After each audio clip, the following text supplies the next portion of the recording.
Good evening. This is Mayor Harmon, and I would like to call this regular meeting of the City Council to order and state that all council members are present via teleconferencing. And I wanted to start tonight with a few words.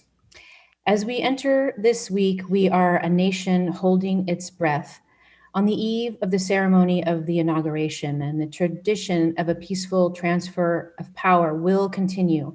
And all three branches of the federal government and the public they serve will join in a ritual of renewal and reaffirmation. So let us not give up on ourselves, but instead recognize that the United States is attempting something that no other country has ever attempted before. We can reflect on the unprecedented idea that we are actually, what we're doing right now, endeavoring to do right now, is to become the kind of society that has seldom, if ever, existed in history, which is to become a majority minority democratic country. So let's ask ourselves, how do we witness, honor, and protect this national ritual? And what does it mean to stay both hopeful and vigilant when our democracy is under threat? So stay strong and steadfast and safe. And now I would like to take a moment of silence for the 400,000 of our fellow Americans who have died from COVID-19 and hold them in our hearts while we commit to doing all that we can to stop the spread of this devastating disease, while we uphold our precious democracy in their honor and in the honor of all that have come before us.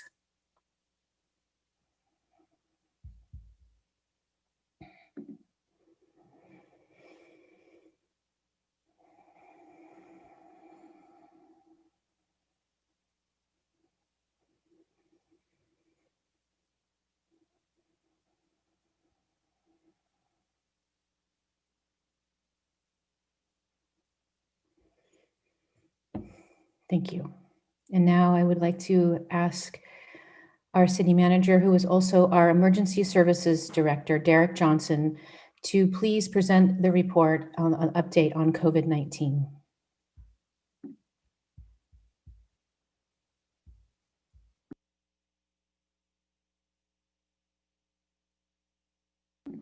Derek, you're muted, I think.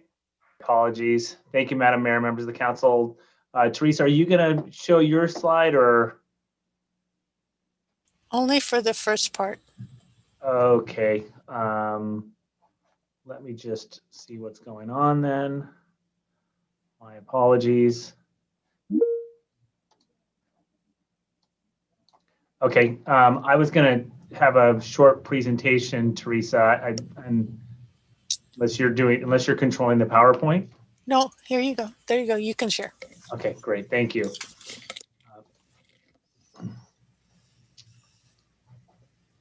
Thank you, Madam Mayor, members of the council. So as we kick off tonight, I just want to give a short update on the city manager's report and talk about some things that are happening in our community. I just want to thank the community and the council for the over 150 people that participated in the January 14th virtual community forum. Your staff and the organization, the community did a fantastic job. It really felt like an authentic, slow event. We got to see faces and hear from people and have conversations about things that are important in the city of San Luis Obispo. And now we're on to the next phase, which is we've taken all of the input from the January 14th virtual forum, and we've condensed it into the Dotocracy exercise that was posted last Friday. And I'm happy to drop that into the chat so that everyone knows how to access that information and share it with the community so they can participate. I also just want to share that the city of San Luis Obispo was recognized as a clean energy leader by the American Council for Energy Efficiency Economy, scoring #1 out of 30 other small cities. This is really a huge recognition by a substantial organization that really recognizes when there's excellence in the area of energy efficiency, and which is one of the key areas that the city can do in terms of reducing greenhouse gas emissions. So very proud of Chris Reed and the Climate Coalition and the rest of the team for this acknowledgement. And so just want to make sure that the entire council was aware of that. We did share out some press media this morning about that, and really thrilled with the outcomes. We also just recently wrapped up our 2020 roadway sealing project, which is always sometimes mixed blessings. We have neighborhoods that get new pavement, and in the case of our efforts is to try to make sure that all modes have opportunity to move around our city. This effort was particularly challenging. We have 82 roads spanning 19 miles, so nearly about 20% of the overall, well, about 15 to 20% of our overall roadways that we resealed in some very dense neighborhoods. And so kudos to the Public Works team who did just a fantastic job managing all of that. And then I wanted to briefly just give council an update on the Small Business Relief Fund. If you recall, there was $500,000 that the council allocated in December. We had 376 eligible applicants, meaning we had many applicants that, for example, that their businesses who were ineligible were not in the city or had business licenses and didn't have storefronts in the city. And so based upon that criteria, we've narrowed it down to 376. And that really starts the really kind of difficult challenge of then narrowing it down to roughly the 100 selected businesses that will be awarded those $5,000 business grants. Our Buy Local bonus program has been very successful. We've had 900 shoppers that have turned in receipts to 126 qualified businesses. It's generated about $143,477 of economic activity. And we've spent about $50,000 of the $200,000 that the council set aside for gift cards. And so we'll continue that program until we, really see that program having the impact that we want. So with that, Madam Mayor, I'm going to transition to an update of the Emergency Services Director. We've got just a brief presentation tonight. Unfortunately, the cases now in San Luis Obispo are approaching 16,000, nearly 3 million cases in California. United States cases are nearly 25 million, nearly 100 million worldwide. Today, we had 315 cases. The good news is the active number of cases has gone down. You may recall since the last presentation, it was over 3,000. Most of the cases have recovered, but we have had 136 deaths in our community. And that's information that was shared from the county as of today at 1 o'clock.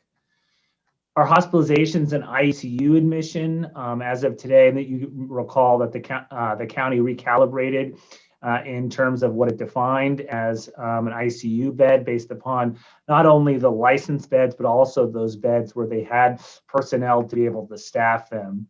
Total ICU beds was 38. The occupied ICU beds were 15. 7 of those were COVID, and residents with COVID-19 in the hospital. There's out of the 53, there's 10 that are in the ICU. In terms of next slide, I want to give an update on the vaccination, the California status. You may have read that there was an expansion in terms of who can give vaccinations. And phase 1A continues the healthcare long-term based upon, in our county, is the available supply of 65 or older can receive vaccinations. In phase 1B, it's the education, childcare, emergency services, and food and agriculture. In that first tier, and then in the second tier, we have the range. I won't read them all. I think the council's familiar with those. And then phase 1C is those aged 50 to 64. And then you can see largely where a lot of our workers will receive the vaccination is government operations, community-based essential functions. And so we're seeking clarity about what's in that phase 1C at this time.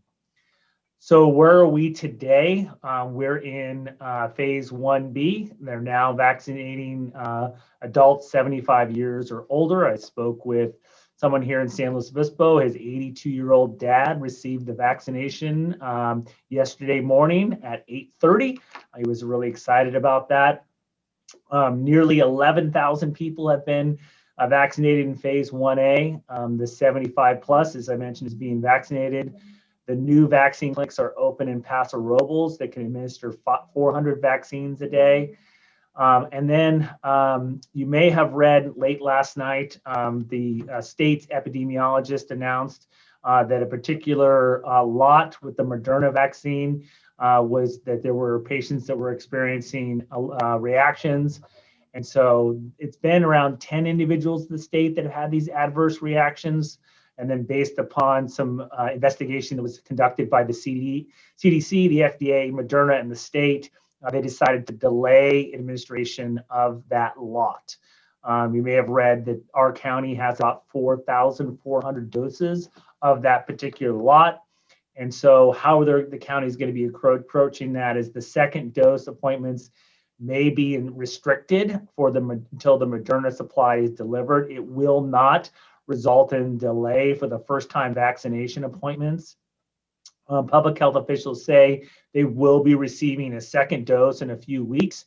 It's later than expected, and they do not expect that it'll be detrimental to the recipient's health.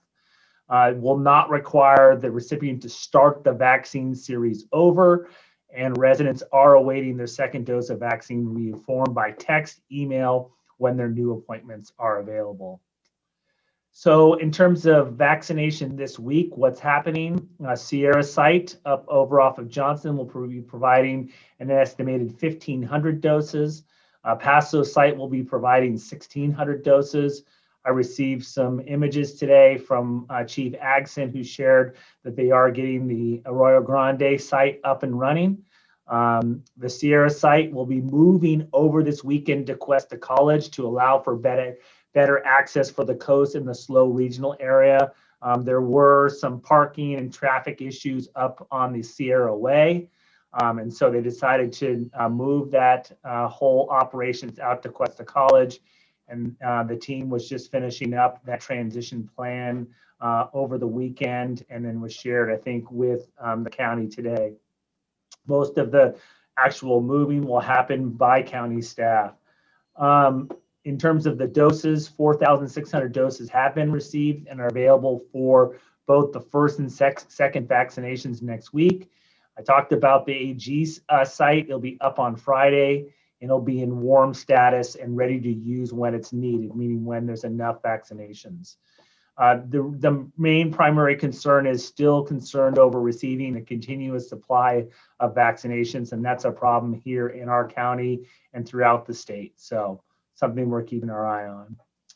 The COVID-19 variant, many of you may have read that state health officials have identified a new variant of the COVID-19 virus in 12 counties, including San Luis Obispo. The variant is different from the variant detected in Great Britain, and the California Department of Public Health is prioritizing the study of this variant to determine whether or not the virus spreads faster, changes the infection, or does it affect vaccine performance. And so that concludes the report tonight to the Disaster Council, and I'm ready to answer any questions. Vaccination questions I'm hoping to have fielded by our Chief Agson, but he's currently trying to join us after attending some other meetings offsite. Thank you so much, Derek. I want to just circle back and just say to the award or the recognition that we've received for our climate action policies, and just say how proud I am of not only of the city and the named people that you said, but also the Climate Coalition, who's been essential to bringing a lot of that forward. And I know I sent a note out earlier today, but I also wanted to just acknowledge and share gratitude with Councilmember Marks as one of the policies that we are being acknowledged in our leadership for is our Community Choice Energy Program, which I feel a little bit like we're on a climate relay team, Jan. And I feel like you really got it started and passed the torch, and we brought it down to the finish line. And so thank you for that. And I also wanted to really acknowledge Councilmember Pease for her work on the building decarbonization, even though she was bullied out of fully participating. She was an essential person in that too. And so many community members, and of course our key staff of Chris Reed and Bob Hill and Christine Dietrich, who I know has had to do a lot of work that sometimes goes unnoticed because it's behind the scenes, but I know we had a lot of legal complexities, probably especially around the building decarbonization. And last, but certainly not least, I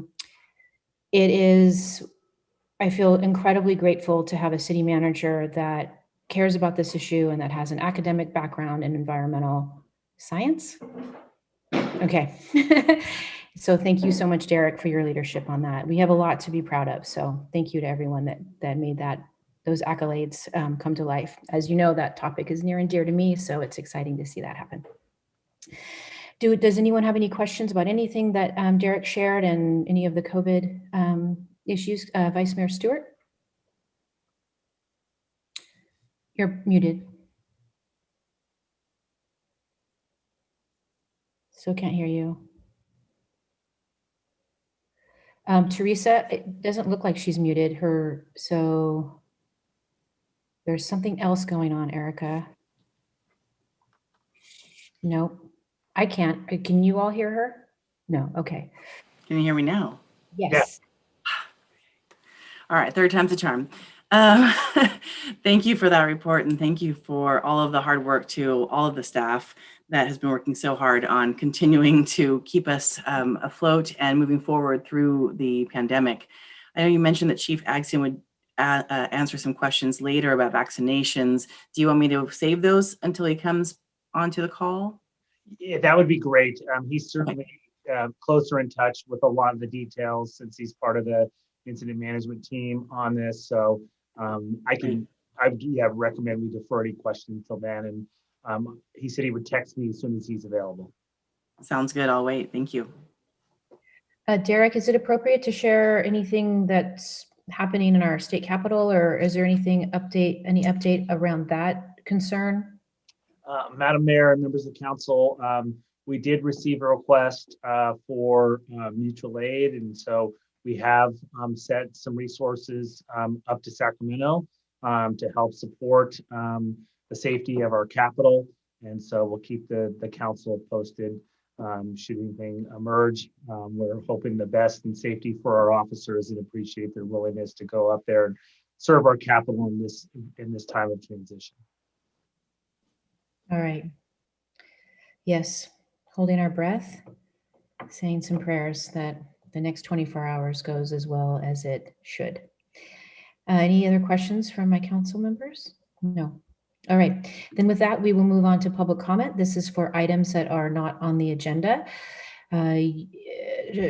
City Clerk, maybe you can share in one moment what folks can do if they are on the call and wanting to speak at public comment. Just want to remind people that if you are speaking and you are here in a lobbying capacity, you are legally obligated to disclose that. And of course, we have a culture of robust conversation and civility. So with that, City Clerk, do we have any public speakers? No, we do not, but I will give them a minute and let everyone know if you would like to speak and public comment on any item on the agenda. When that is called, raise your hand, your virtual hand, and you will be moved over to be a panelist. And then you will be able to unmute your mic and share your video so that you can provide your public comment. And with that, I see no one with their hand up. Okay, I just wanted to clarify with the city attorney, and I feel like I ask this question once a year, and I think I know the answer, which is I can preside in the way that feels right. But city attorney, if folks are trying to get on and there's some technological challenges and they pop on later and say as much and they had intended to speak at public comment, what is the legal policy there? If you could just quickly clarify that. Sure. The council certainly has the ability to accommodate that if we're having some technology glitches. I think we're all very sympathetic. I know I am. Okay, that's what I thought. So thank you so much. All right, then with that, we will move on to the consent agenda. This is for items that are deemed to be non-controversial. And so do any of my colleagues, let me get my speaker. I see Councilmember Pease's hand. And I think when the slide is up, Teresa, at least for me, I'm not able to see everyone. And it might just be my own lack of understanding on how to do that. I can't see everyone at once. And if so, someone's raising their hand. Maybe. Gotta exit full screen. It'll get a little smaller and you'll be able to Okay. see more. I'll figure it out. Councilmember Pease, you're muted, or at least I can't hear you. It doesn't say that you're muted, so you might be having a similar problem. I don't know what that is. Apparently you have to try something 3 times.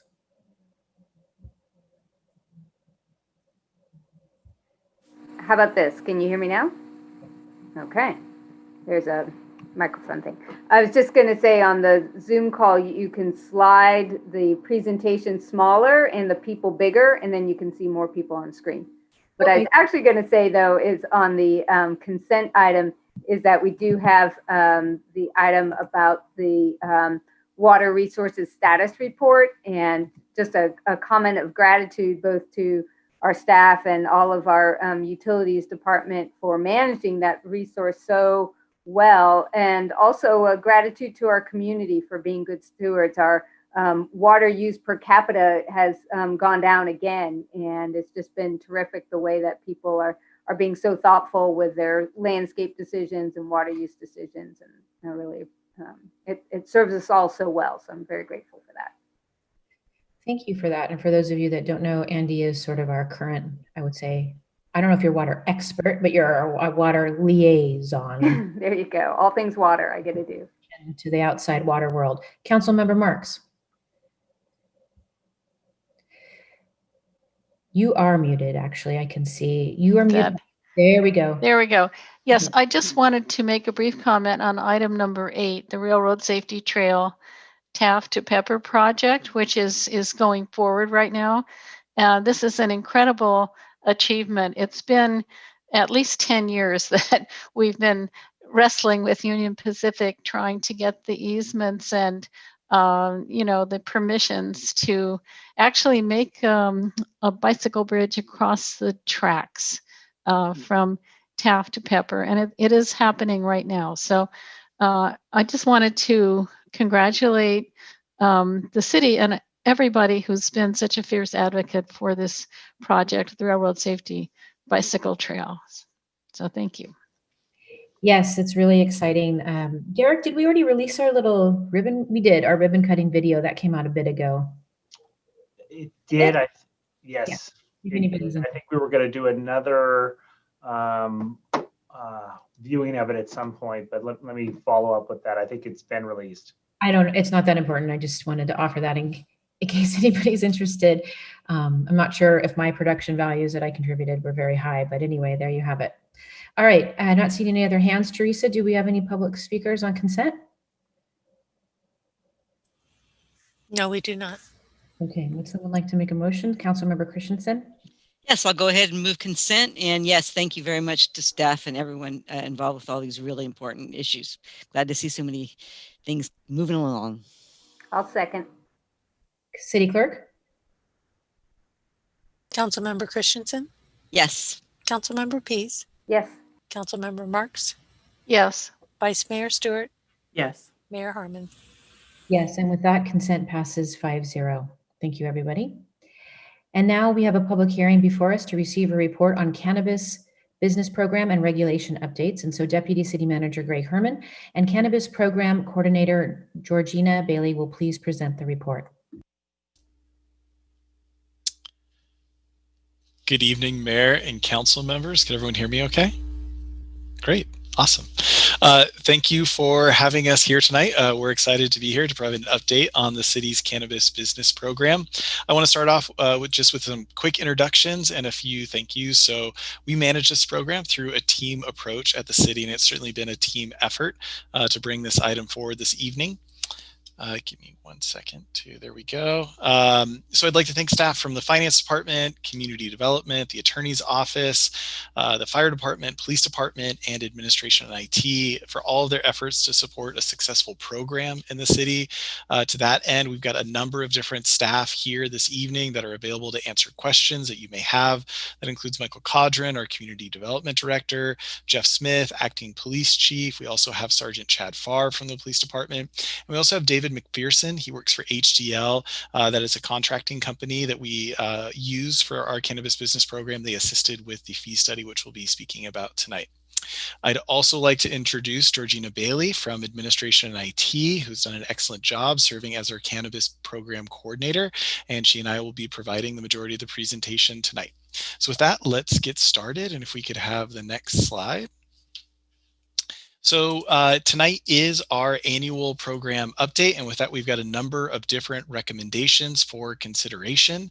Those include, one, receiving an overall update on the program, including where businesses are at that have received permits from the city, some changes to operating permit fees for cannabis businesses, minor changes to the municipal code, and that's really to align the timing of operator permit renewals with other similar permits and licenses in the city, and a proposed fee waiver for a cannabis business being annexed into the city from the time of annexation to July 1st, 2021.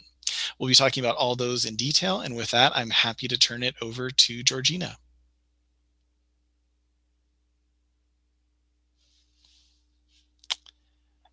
Hi, sorry about that. Thank you, Greg. I wanted to briefly provide some background on how we got to this point. So this all kicks off with the passage of Proposition 64, which allows recreational cannabis use within the state. Then after the city went through an extensive land use process to establish the cannabis overlay zone, where these businesses are allowed in the city, and establish what types of businesses are allowed in the city. The city then began the process of developing the criteria by which we would use to select the businesses that would be successful and a good fit for the community. The land use regulations were tied to the cannabis business tax, which is one of the central components of the city's fiscal health response plan. The city then finalized the criteria and cannabis operator fees in November 2018 before opening our first application period in January 2019. At that time, the council directed staff to return annually with an update regarding the implementation of the program and potential updates to the regulations. Our first update was last year, December 3rd, 2019, which updated council on the cannabis program's implementation, modifications to the application fee, and a minor ordinance amendment. Today is our second annual report to provide an update and recommend some changes to the program. I also wanted to give an update on our businesses permitted within the city. From our first application period to now, we have 7 businesses open or in the process of opening in the city. We have 3 retail storefronts. The first one is now open, Megan's Organic Market. We also have 3 delivery businesses and 1 micro business. Coastal Delivery was actually our first business to open in the city and has been operating for over a year now. Operators who are not yet open have been moving through the subsequent stages of the processes specific to their business. This can include background checks, state license approvals, land use approvals, and the building permit and construction process. We believe that this is a healthy ecosystem of cannabis businesses in the city. We have a variety of businesses types opening within the city and have the potential to get more businesses as we open up more application periods and as the program matures. I also wanted to showcase where the businesses are located within the city. So all operators currently are within the cannabis overlay zones, which were developed to keep cannabis operators in specific areas of the city. Within the cannabis zoning regulations, retail storefronts must be separated from each other by at least 1,000 feet. However, other types of businesses do not have the same requirement. So all of our retailers are spread out throughout the city as per the zoning regulations. So we have Slow Cow Roots, who is positioned to open in South Higuera Street. We have Megan's Organic Market, who is open right now on Higuera Street. We also have Natural Healing Center, more towards Broad Street. Also over by Broad is Element 7, our micro business. They're going to be opening on McMillan. And then we also have Coastal Delivery also over by the Broad area on Woodbridge Street. Then over by Tank Farm Road, we have the remaining 2 deliveries. We have Pierre San Luis and Cali Direct. In terms of delivery, the State Bureau of Cannabis Control, the BCC, mandates that the city allow properly licensed operators to deliver cannabis products within our city. However, this is pursuant to our local regulations. And last year, we updated City Council on our plan to bring out-of-town cannabis deliveries into compliance. We've worked cross-departmentally to take both administrative actions and police enforcement. And through these efforts, we've successfully registered 11 of these businesses in the city and reported out of compliance operators to the BCC. The businesses who have registered with the city have had to pay back taxes and to stay compliant remit monthly cannabis taxes to the city, which has brought in over $100,000 of taxes from these types of operators. And many other municipalities in the state are experiencing this exact same issue.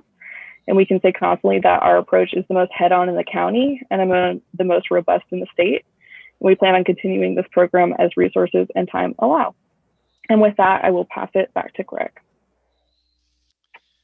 Thank you, Georgina. Another item that we spent a fair amount of time on over the last year is working with a business that's being annexed into the city. And by way of background, we learned that this business was a part of the Fierro Lane annexation, which approved by the council, which was approved previously by the city council.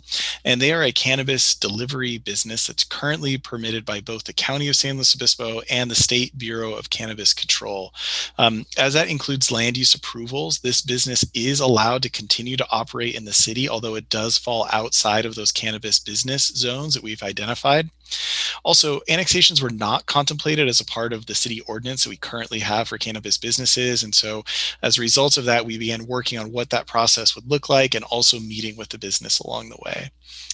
Through those meetings and in consultation with that business, we developed a process. That process includes that the new business would not need to submit an application, as they were effectively grandfathered in, or pay any application fees. Those are about $23,000. They would, however, need to complete a background check based upon Bureau of Cannabis Control criteria, submit their approved security plan to the city, be subject to compliance checks based upon those approved plans, and pay the annual operator permit fee. We did have multiple meetings with this business, and they did express significant concerns regarding that operator fee, as they were structured around the lower fee associated with the county. The city is understanding of that situation and those concerns. As such, the recommendation that you have before you this evening is to waive the business operator permit fee from the time of annexation, which we anticipate to be the end of this month, to July 1st, 2021, the start of the city's fiscal year. And that is really to support a successful transition for that business and the continued operation of the existing business in the city's jurisdiction. This recommendation is really about providing them, and this is at their request, time to make any adjustments to the business structure and or determine other options if necessary for that business, but really with the goal of retaining businesses in the city.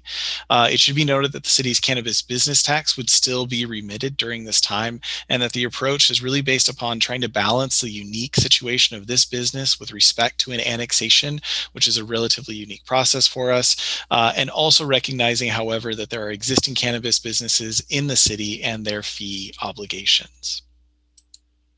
Actually related to that item are our operator permit fees. And as we noted a year ago, we have heard fees in the past regarding our operator permit fees, and we've continued to monitor and track our hours associated with those. A year ago, we committed to returning to the council with any changes based upon the actual experience that we've had implementing the program.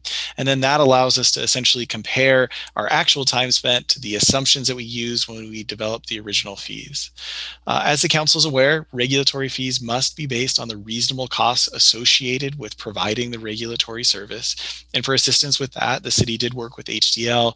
They've got a lot of experience working with cities up and down the state of California and administering their cannabis business programs to conduct a fee study. And that really analyzed all of the time that staff spent on administering the program for the city. So the fee study then captures all of those costs involved in the program. We then apply the council-directed level of cost recovery. In this case, it's 100% cost recovery. And then that yields a proposed fee of $39,638, which is a significant reduction from what the current fees are. As you'll notice, we're also recommending that that fee be the same for all business types in the city. And again, this is based upon what our actual experience was in administering the program and the results of that fee study. What it showed us is that we spend approximately the same amount of time for each business, regardless of the business type or size. It should be noted, and it's included in your report, this is not an atypical approach for cannabis business fees in cities. A number of different cities also have have one fee for all business types. That includes Goleta, Salinas, Modesto, Placerville, Vista, Redwood City, and Los Angeles. A couple of other notes related to fees. We are also recommending that operators who have already paid their permit fee for the current year are reimbursed for the difference between the proposed and current fees. That apply to 2 businesses in the city, and again, be consistent with regulatory fees only being assessed for the costs associated with administering them. And then finally, as we previously mentioned, we are recommending some minor ordinance amendments. That's to Chapter 9.10 and 5.10 of our municipal code. That would require all of our operators to renew their operator permits on July 1st instead of as it currently is, which is from the date that the business is open for 1 year. This is really for efficiency. It makes it consistent with the timing of other business license and permits that we have at the city. And so effectively, if an operator were to begin their business outside of the beginning of the fiscal year, they would simply be charged a prorated amount for the portion of the year that they are open. I also want to make really clear, and it's the same thing that we said a year ago, that we will continue to monitor our fees associated with this program. And I think as demonstrated tonight, we'll recommend any appropriate changes, not only as we add more businesses into our cannabis business program for the city, but also gain additional experience administering the program. You know, I do want to acknowledge and recognize that the proposed fees are higher than some jurisdictions, but I want to tease out a few of the key factors that I think influence that. One is the level of cost recovery associated with the fees, and then 2 is what is captured in the fees. And we do believe that the city is likely one of the few jurisdictions that not only has a 100% cost recovery goal, meaning that there are not any general funds that go in to subsidize support of the businesses in the city, and that we capture the full related costs. Those in combination can create a higher fee when you look at cities who may have a lower cost recovery goal, and that may be for economic development or incentivization purposes, or that they do not capture their full costs. So let's look really quickly at what those full costs are. That includes all the time that we spend providing business support and fielding questions. That's about compliance with security plans, changes to security plans, changes to BCC regulations. It could be about how we support businesses through cannabis-specific COVID-19 response and the different provisions that are allowed for cannabis businesses at this time versus other times. Also, it can involve questions about their permit and the process for renewing their permit. We also have compliance monitoring. So quarterly inspections are specified and required in the ordinance. This covers the cost for those inspections, the pre-work associated with it, conducting the inspection, any follow-up, and then reporting and documenting the inspection. Also, any unscheduled inspections that we may do. It includes the remittance and tracking of the monthly sales tax that's required given the ordinance. It includes also annual financial audits. Those are also required in the ordinance. And I think it's important here to note that our fee is all inclusive. There are many other cities that charge separate fees for different parts of administering the program. An example would be Grover Beach. They have a single operating permit fee, but then they have a separate $6,000 fee that is required for their annual financial audit. That's included as a part of our fees. Also, the operator permit renewal process that can include complex things such as potential changes of ownership. It includes monitoring the community benefit agreement, which includes holding businesses accountable to the commitments they made to the community via their application. The annual background checks that are required. Also included are the costs associated for background checking any new employees that are hired throughout the year, complaint response, our internal administrative support. And so there is a fair amount of time that goes to the development of our administrative guidelines that guides us through these processes, and then any other internal policies or procedures to deal with issues as they arise. Program modifications such as annexations, hours of operations, or any other requested ordinance revisions or changes. We're constantly monitoring state regulations for changes in how they may impact our businesses and our program. And then finally, the non-qualified sales program. And that really looks to discourage sales to underage individuals. And that's similar to what we do with our tobacco retail license program. So that's a quick overview of all of the different things that we do to support this program. Some of them directly facing the business, other internal back-end work that we do, but nonetheless is required to support a successful program in the city. We do want to call some attention to the fact that there is a fiscal impact associated with these recommended changes tonight with respect to fees. The current budget is based upon our original operating fees and assumptions we made with respect to businesses being open. If we do reduce those fees and follow the recommended actions, there would be a current year shortfall of approximately $100,000. But I want to make the council aware that we're very confident that the amounts collected with respect to our cannabis tax, including that amount that we have collected from businesses operating outside of the city, we feel will sufficiently address that shortfall. Also, should the council move forward with the recommended action tonight, we'll have updated fee and tax revenue forecasts that we can present to the council as a part of the 5-year forecast with a mid-year budget update that'll be presented at the February 2nd City Council meeting.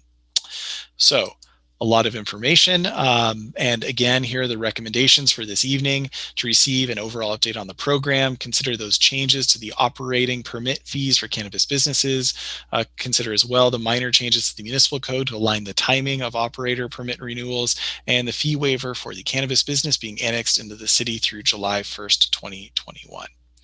With that, we would be happy to answer any questions, and we have the full staff team available. Thank you.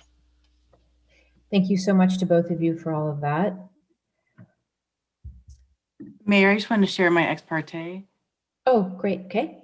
Thank you. I did meet with Papa Bear last week to learn their thoughts around what they supported or didn't support this recommendation. Thank you. Councilmember Marks?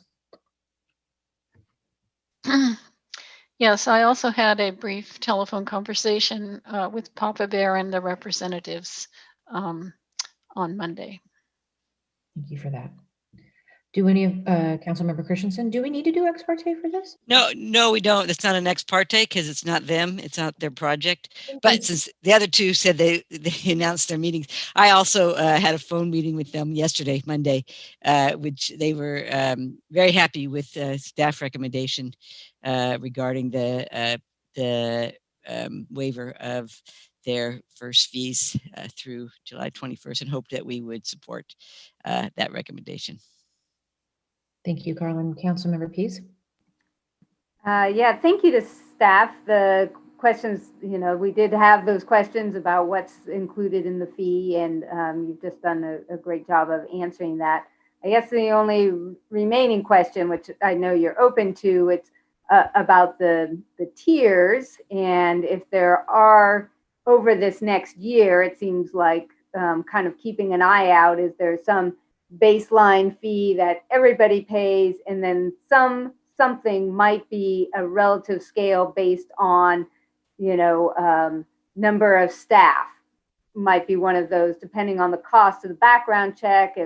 If some companies have a lot of turnover and that's turning out to be kind of an expense, then it's not really fair for the small stable firm company to be paying a share of that type of thing. So, or similarly, if audit is tied to gross receipts, then a bigger firm might pay more than a smaller firm that has fewer sales or line items or something like that.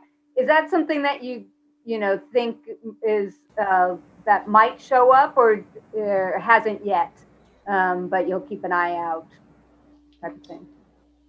Thank you, Councilmember P. So great question, and thank you. It would fall under the latter category. It's not something that we have seen yet. However, again, we made the commitment a year ago that we're going to continue to track this program.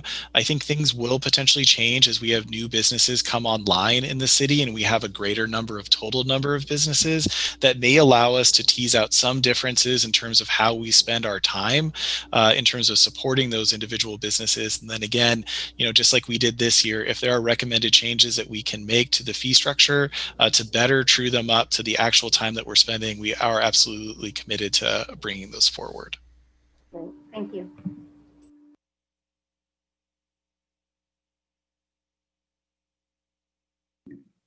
Okay, Teresa, do we have any public comment on this item? No, we do not. Okay. All right, Councilmember Christensen. Yes, I don't have any further comments. I think that the work that staff has done has been really right up the alley of what we wanted them to do. We know this is a new program and a completely new business, and it's important that we make tweaks and changes as we go along and learn a lot more.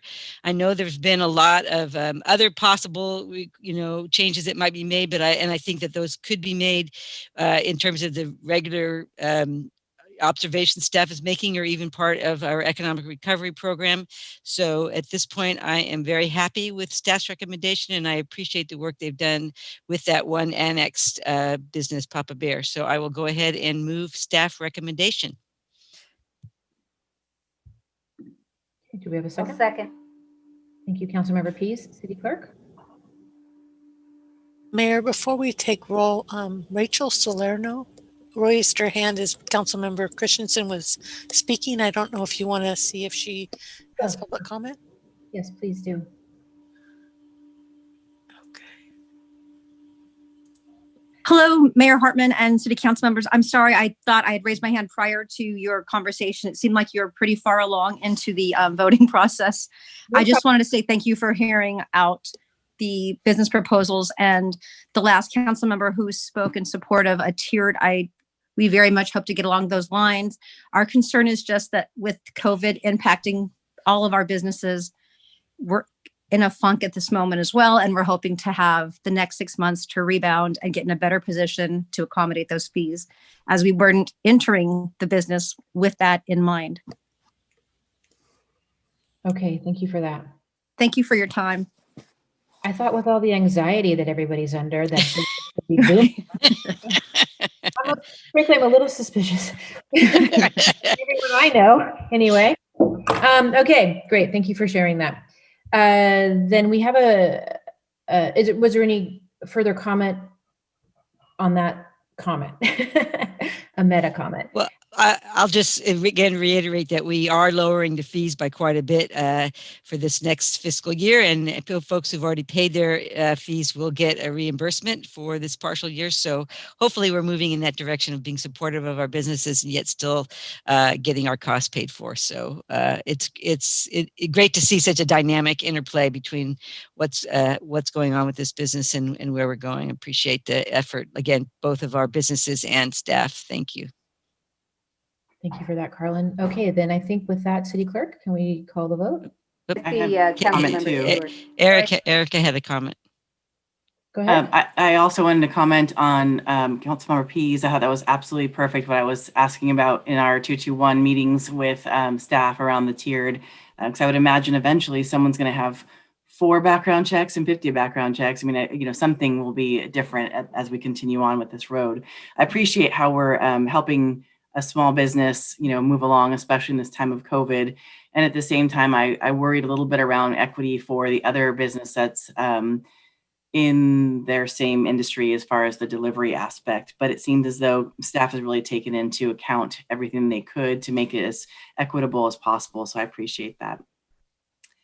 And that is my comments. All right, thank you so much. Then, Councilmember Marks. I don't know if you can see that. Okay, thanks. Can you see me? I'm trying to wave here. I just want to briefly say that I really support what staff is recommending here. And my chief question was, how did the company that's being annexed feel about it? And so I think it's very important that the staff has reached out in the way that we have. And also, I just want to say we need to be very careful with this. It's a highly regulated, very complex kind of industry legally and otherwise. It is still relatively new. And I think it's a good investment on the city to take such really precise kind of care about what we're doing. And hopefully as time goes on, we'll learn more and there may be changes in the future. But right now, I think this is the very best thing we can do. So thank you. All right, thank you for that. City Clerk? Councilmember Christensen? Yes. Councilmember Pease? Yes. Councilmember Marks? Yes. Vice Mayor Stewart, Yes. Mayor Herman. Yes, and with that, it passes 5-0. Thank you, everyone. We got through that relatively quickly. Just want to express that I know it's incredibly complex. There's a lot of work that goes into all of this in the staff report that allows us to have a robust but concise conversation about it. So thank you so much for that. The next business item before us is an acceptance of a comprehensive annual financial report for fiscal year 1920. And so Finance Director Brigitte Elke and Accounting Manager Debbie Mallicoat will please present the report. Thank you very much, Mayor Herman, and a very good evening. It is most certainly a pleasure to present the city's annual audit and the comprehensive annual financial report. Per the city's charter, the city's financial audit has to be conducted by an independent auditor who is hired by and actually reports directly to the city council. Per the mandate, the CAFR was posted 6 months after the close of the books and was placed on the city's website on December 31st, 2020, just in time to ring in the new year. It was audited by Badawi and Associates, and this is the second year that this auditing firm has provided the services. In order to provide the financial statements in a more consumer-friendly bites, so to speak, we have also published a popular annual financial report, and tonight's presentation will largely lean on this more user-friendly format. Now, usually the auditors join us for the presentation before the City Council to provide their report, but due to scheduling issues, the firm's principal, Ahmed Badawi, has provided a pre-recorded message on the audit opinion that he and his firm issued. This is rather unfortunate as it will not allow the Council to ask any questions tonight, but I guess it is the time of COVID and we continue to run with the punches. We will, however, make sure to submit any questions that the Council might have to the auditors for response either in writing or when they present the federally mandated single audit and the report per the Transportation Development Act later this quarter. One of the numbers of much interest within the context of the audited financial is usually the ending fund balance for the general fund, and especially the unassigned fund balance. As you will recall, with the implementation of the Fiscal Health Response Plan, the Council committed to aggressively pay down the unfunded pension liability with any one-time funds available at fiscal year end. Though COVID-19 somewhat rained on our very well-planned parade, we know this is a very important commitment to the Council, as well as the community and also to our employee. And we will address the status of the down payments during tonight's presentation. Now, before I actually turn it over to your accounting manager and controller, Debbie Mallicoat, I just wanted to take a moment to thank your entire accounting team, as well as the auditor, for their exceptional work and hard work to complete the audit on time during a rather extraordinary year. This is no small feast in any given year, most certainly in one such as the one under a worldwide pandemic. And I very much appreciate their dedication to this very important process and deliverable. And with that, I'll turn it over to Debbie for the presentation on this year's comprehensive annual financial report. Thank you, Brigitte. Good evening, Mayor and Council members. I'm Debbie Mallicoat, your Accounting Manager and Controller. It's a pleasure to be here with you tonight. Seems like we were just here not that long ago. I think I was one of your very first virtual meetings back when this all started, presenting last year's CAFR, which was less than a year ago, but we are back on track of issuing our CAFRs before the end of the calendar year as required. The recommendation in front of you tonight is to obviously review and accept the comprehensive annual financial report for the fiscal year that ended on June 30th, 2020. As Brigitte mentioned, the city's current auditing firm is Badawi and Associates, and we undergo an audit every year as required by the charter and state laws. And the purpose of financial reports is really to assure the public and the city and users of the financial statements that the financial condition is fairly presented in accordance with some generally accepted accounting principles, so that they can rely on that information, that it has been reviewed and certified by a certified public accountant. Brigitte also mentioned that the single audit report and the TDA fund report are typically issued along with our CAFR. This year, due to timing, we will be bringing those back to you at a future date. Just a couple of real quick highlights. We did receive an unqualified or clean opinion. This is the opinion that we are always striving for, that there are no material findings. And also wanted to highlight that although the fund balance in the general fund and the water fund and the sewer fund did increase, there are two funds that had significant impacts based on COVID, which I'm sure you're all very aware of. Parking and transit are the two funds that we will see that were most impacted by the COVID-19 pandemic. With that, I will start Ahmed Badawi's presentation for you. Good evening.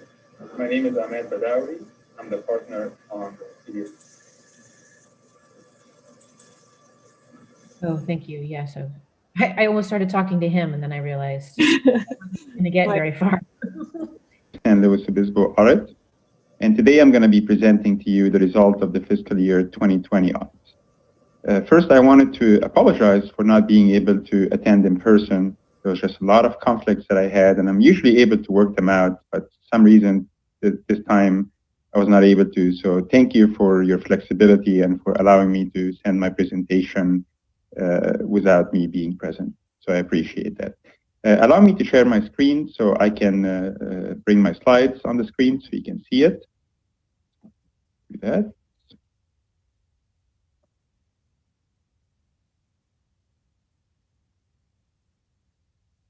I believe that you can see my slides now, and I'm going to get started talking about the audit of the City of San Luis Obispo for fiscal year 2020.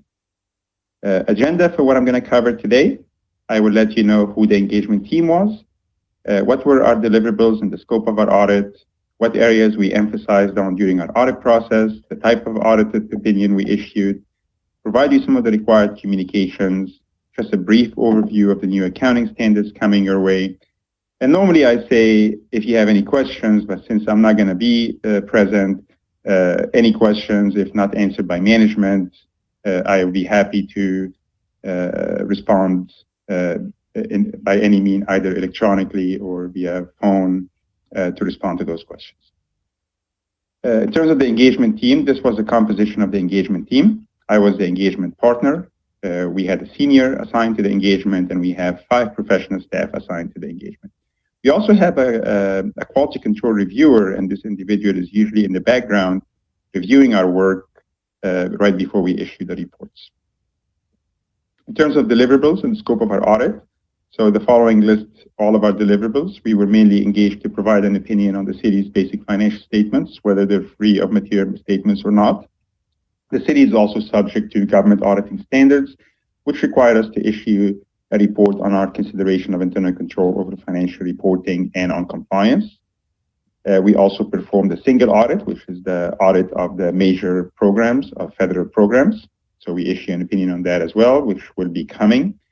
We perform a compliance audit on the TDA, the Transportation Development Act. We audit the WAROC Commission.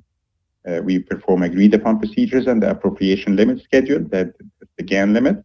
And then finally, the communication with the governing body, which is what I'm doing today. And normally we issue a letter summarizing this communication as well. Areas of primary audit emphasis.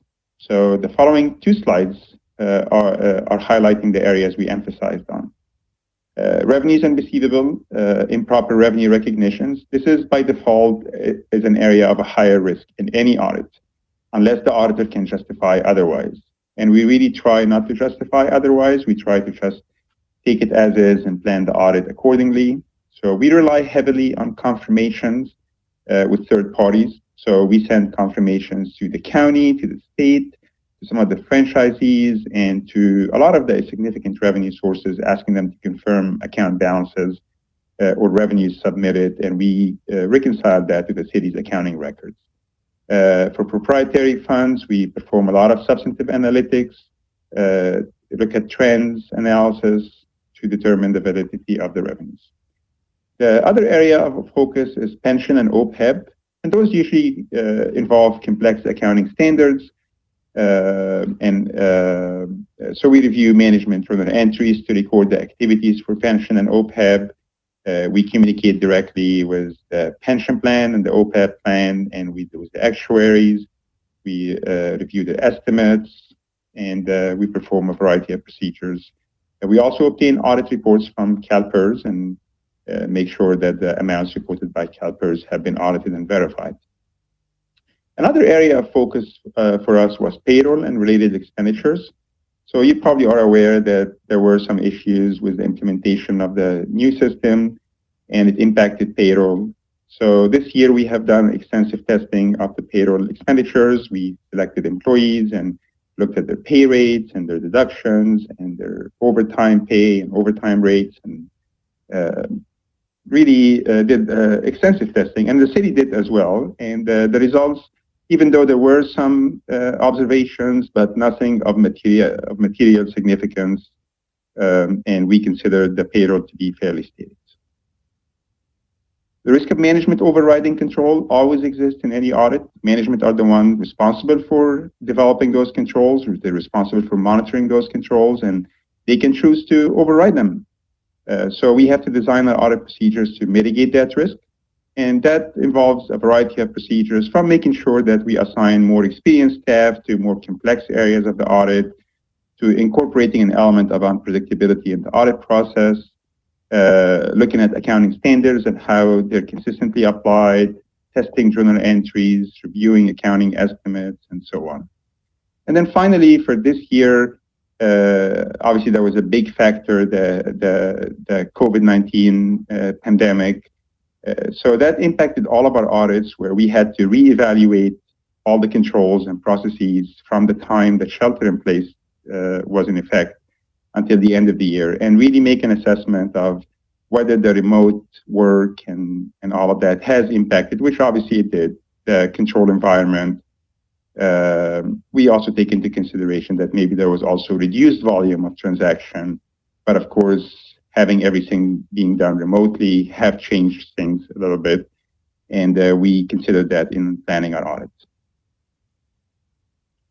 As for the auditor's report, we have issued an unmodified opinion, so that basically means a clean opinion. The audit report states that the audit was performed in accordance with generally accepted auditing standards and government auditing standards. And an unmodified opinion means that the financial statements are fairly stated in all material respects, that all significant accounting policies have been consistently applied, that all estimates are reasonable, and that all disclosures are properly reflected in the financial statement. So that's the kind of opinion you want to get. Basically means that we agree with all the information that the city provides.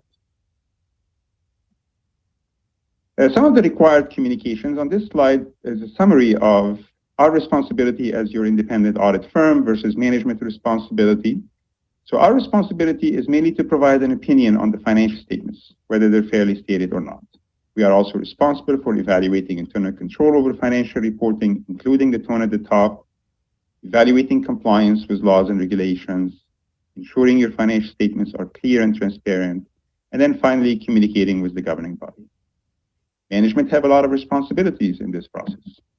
Management is ultimately responsible for the financial statements. So even though we audit the numbers and we certify them, our audit only provides a reasonable assurance, not absolute assurance, and it does not relieve management from its responsibility for the completeness and accuracy of those financial statements. Management is responsible for establishing and maintaining internal control over financial reporting, for making all financial records available to us, for establishing controls that will prevent and detect fraud, inform us of all known and suspected fraud, comply with laws and regulations, and take corrective action on audit findings. In terms of independence, it is solely our responsibility to maintain our independence as your audit firm. Obviously, we follow very strict rules issued by the AICPA and the California Board of Accountancy.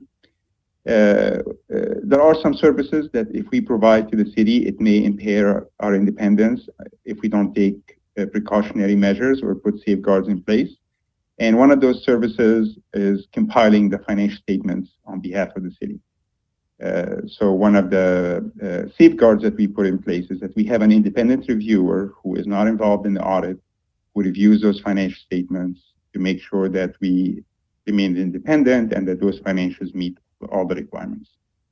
In terms of the timing, we believe that the audit was performed timely according with our engagement letter. The city did not adopt any new accounting standard this year. GASB Statement Number 95 postponed the implementation of all the new accounting standards due to COVID. Just wanted to highlight for you that some of the numbers in the financial statements are estimated numbers, which is acceptable as long as there is a reasonable basis behind those estimates. And I just wanted to summarize for you some of those estimated numbers here. There were some adjustments and reclassifying entries during the audit. That basically means that some of the numbers presented by the city required some corrections based on our audit, and the city has recorded all those adjustments. There were some difficulties encountered during our audit, mainly relating to the bank reconciliation, which I'm going to be talking about in the next slide or two. We're pleased to say that we had no disagreement with management. So even though there were difficulties, we have worked together to overcome them, but there was really no disagreement with management during the process. So here, the slide is referring to internal controls and the weaknesses that we identified in internal controls. So the ones classified as material weaknesses are the most severe, and those are the ones that we are very concerned about. We had 3 of them: the year-end closing and reconciliations. Just the still seems that the process of closing the books, reconciling all account balances, making sure that all account balances can be supported, requires some improvement. Just the timeliness, the reconciliation of the account balances, and making sure that they do reconcile and tie is not where we would like it to be. Another observation was the journal entry posting and numbering. We have encountered several journal entries that did not have supporting documentation. There are also no control in the system that would prevent one individual from preparing and posting journal entries. So that just increases the risk of maybe errors or maybe unauthorized transactions being recorded in the city's general ledger. The third items under material weakness is really, really important, is the bank reconciliations. And so far, the city is unable to reconcile its bank. And the variances were significant, but not significant enough for us to qualify our opinion, but we really were very close to reaching that point. I believe there is a little over 600,000 of unreconciled balances between the bank and the city's accounting records. This is one of the most important controls we have because it does reconcile the third-party bank records to the city's records. And so far, the city was unable to do so. So again, it is an item of a great concern, and I believe the city is aware of that and working hard on it. We also had some other observations that were not as significant. We refer to them as significant deficiencies, and this was independent review of capital assets, spreadsheets, maintenance, and of additions and deletions. Just somebody looking and taking another look at capital asset information provided by finance to the auditors. There were some errors that were discovered during the audit process in those spreadsheets, and we believe that if there was an independent review process, those errors would have been detected early. There are also segregation of duties in accounts payable, where the individuals who have access to vendor master files are also involved in processing accounts payable, and that is just give the city more exposure that things can go wrong. Payroll system configurations, probably already aware of that, but with the implementation of the new system, there were a lot of issues with payroll. And you mentioned that we did a lot of testing on payroll to ensure that the numbers were accurate, but nonetheless, it was still an issue. And then finally, late performance review causing significant manual retroactive payments. So just doing the performance review late and they usually need to be causes a lot of manual adjustments. And anytime you have those manual adjustments, there's just a room for more errors to occur. Those were all the observations we have. This last slide here is a summary of all the new accounting standards coming your way.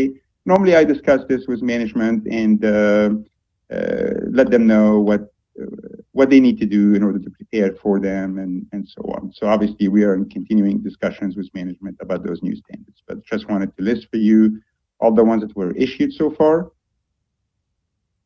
Again, I apologize again for not being present in person to answer your questions, but this is my contact information. And of course, if you have any questions for me, please don't hesitate to contact me and I'll be more than happy to answer. Otherwise, we want to thank you very much for allowing us to provide service to the city of San Luis Obispo. It's been a pleasure, even though there are challenges. It's been a pleasure working with management, and I want to thank management for a lot of the effort and hard work that they put in order to get to that point. So thank you again, and again, I'll be more than happy to answer any question. Just please reach out. Thank you very much, and have a good evening. Bye-bye.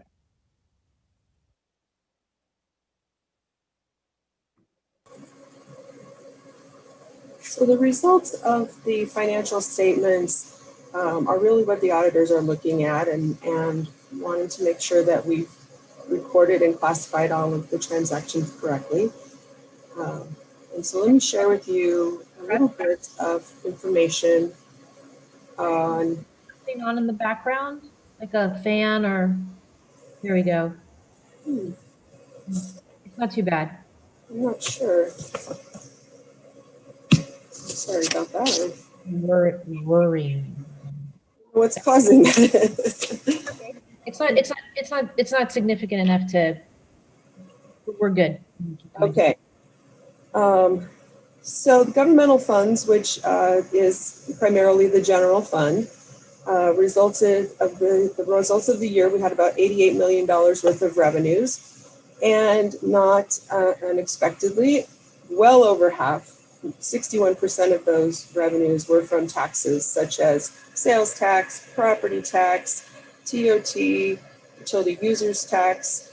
And as you can see the numbers on the right-hand side of the screen there, charges for services also made up a significant portion, about $17 million, and that's about 20% of our revenues. And then we did get some grants, and we had a pretty good investment income market adjustment this year, positively. We'll see where that goes every year. So results of, oh, I'm sorry, that slide says 88.1 and 82.4. 82.4 is the correct number, I believe. I'll double check that and get that, make that clarification for you. Nevertheless, we did not spend all of it. We only spent 80.6 million. And you can see these are the various ways that, that we spent the $80 million in our governmental funds. Again, this is primarily our general fund, but does include some other funds as well, like our insurance payment fund and the local revenue measure.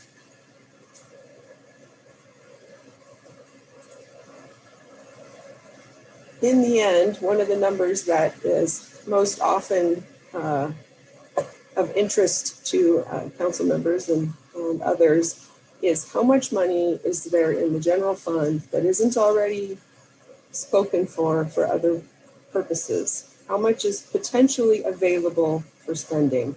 And we call that unassigned general fund balance.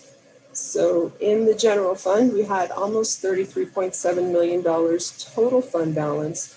But as you know, a big portion of that is set aside with purposes in mind. Some of those are planned. There are things that our plans might change, and other things are contractually obligated. Maybe there are purchase orders or encumbrances that we've made, contracts we've entered into, but just haven't yet finalized, those types of things. So we end up with this unassigned fund balance of $7.1 million. You can see there the balances that were assigned for various purposes. The largest portion of the general government, $10,384,000 that's there. The biggest part of that is actually the unspent local revenue money. There's about $7 million there. It's got, there are plans for how to spend that money. Those have been budgeted. They just haven't yet come to fruition. So we've got that money is considered assigned and not available for future spending.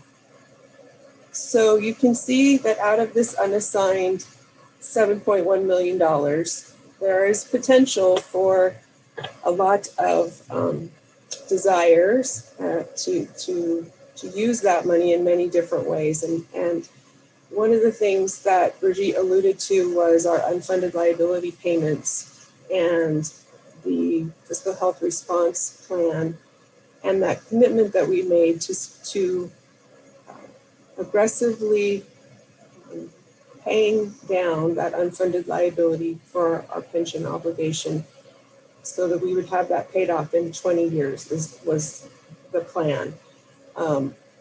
In fiscal year 18, we paid $4.2 million on that unfunded liability. In fiscal year 19, we planned to send $4.2 million in April. But as you know, in March, COVID came along. And in April, we said, maybe we should hold on to that and think about this a little bit before we send this money in. So that money never got sent to CalPERS, and $4.2 million of your unassigned fund balance we had previously thought we would send to CalPERS. In addition, in fiscal year 20, we should have made a $3 million contribution based on our plan, and that also was deferred. So you can see that at the $7.1 million unassigned, we already had plans for $7.2 million of that in unfunded liability payments. Obviously, these were just plans, and plans can change, can and do change rapidly sometimes in this COVID-19 world. So this is part of the conversation that the council will continue to have. The commitment remains high to pay down this unfunded pension obligation, but you can see that that is going to be a challenge in our COVID environment. In other funds, the enterprise funds, there were revenues of about $55 million. You can see on the screen how this broke down between the 4 enterprise funds that the city maintains. As I mentioned, both the parking fund and the transit fund were impacted significantly by COVID, and keeping in mind that this reflects just March through June. So the parking fund and transit fund we anticipate will continue to be impacted in the next year's financial statements as well because of the COVID pandemic. On the expenditure side for the proprietary funds, it was about $46 million. Again, you can see that how that breaks down among the different enterprise funds. And one of the other things that the financial statement tells us is how much we have invested in capital assets. And these are things like roads and bridges and water treatment plants and all of the things that we have investments throughout the community that require maintenance, that require us to continue replacing them on some sort of a life schedule. We have governmental assets, and then we also have enterprise assets. And you can see that it's about equal. It's almost $200 million in each of those categories, $400 million total. capital assets that the city has. And as I mentioned, the biggest piece of that are things that we consider as infrastructure, bridges, roads, buildings, things of that nature. So the next section of the CAFR, there are notes that accompany all of the financial statements, the numbers themselves. They give a little more information. They provide some details, some further analysis. And this year we have 2 new notes that were added to our schedule. Note 4 talks about loans receivable. And this, I'm going to, Brigitte, I don't know if you can, I'm sorry, Mayor. I'm having, I know what the sound is. It's the gentleman vacuuming in City Hall here. I'm not sure if maybe we can. That's exactly it. That's what it sounds like. We can ask him to refrain from that. Brigitte, I don't know if you can pop out and do that. Anyway, so sorry. No problem. Tell him thank you. He's just, trying to do a good job to keep everything all clean and safe. Anyway, as I was saying, note 4 is the loan receivable. And this is really a reflection of the fact that the Affordable Housing Fund has loans that it has provided to various entities and individuals for down payment assistance, for home ownership, and for large affordable housing projects. And so these loans had previously not been recorded on as receivables on our books. And so that has been a change this year. And also, of course, note 19 is related to COVID-19, just coincidentally that they're both are 19 there, but really has to do with the fact that the readers of the financial statement at some point in some future day, they may look back on this and not realize the worldwide pandemic that was happening and the context of our financial statements that needs to be understood when you look at things like a trend analysis of perhaps the parking fund, for example. At some point in the future, if you were compiling information, you may have a year or two that look very out of character for the results, and understanding that there was something going on in the world that caused this to happen. At some point, I know it's hard to imagine we won't remember this so vividly, but it may fade from our memories. The last part of the CAFR is the statistical section.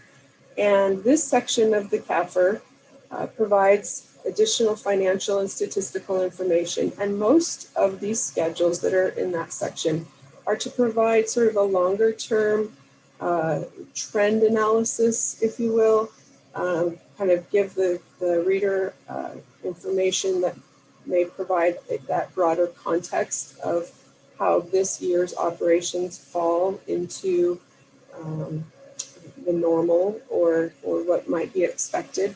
So it's a great resource if you're looking for long-term trends or reporting on information like that, where you're looking for some bigger picture contextual information.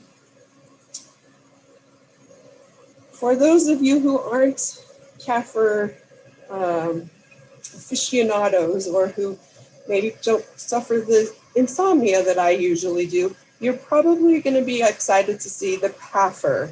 This is the Popular Annual Financial Report. This is our 3rd year of preparing this document. It's very user-friendly, very easy to read. I believe it's 6 or 7 pages. It's nowhere near the volume of information or in-depth financial analysis, but it's a great resource for kind of getting the gist of what we're trying to communicate in the larger financial documents. So I would encourage you, if you're interested, to, on the city's website, check out the password.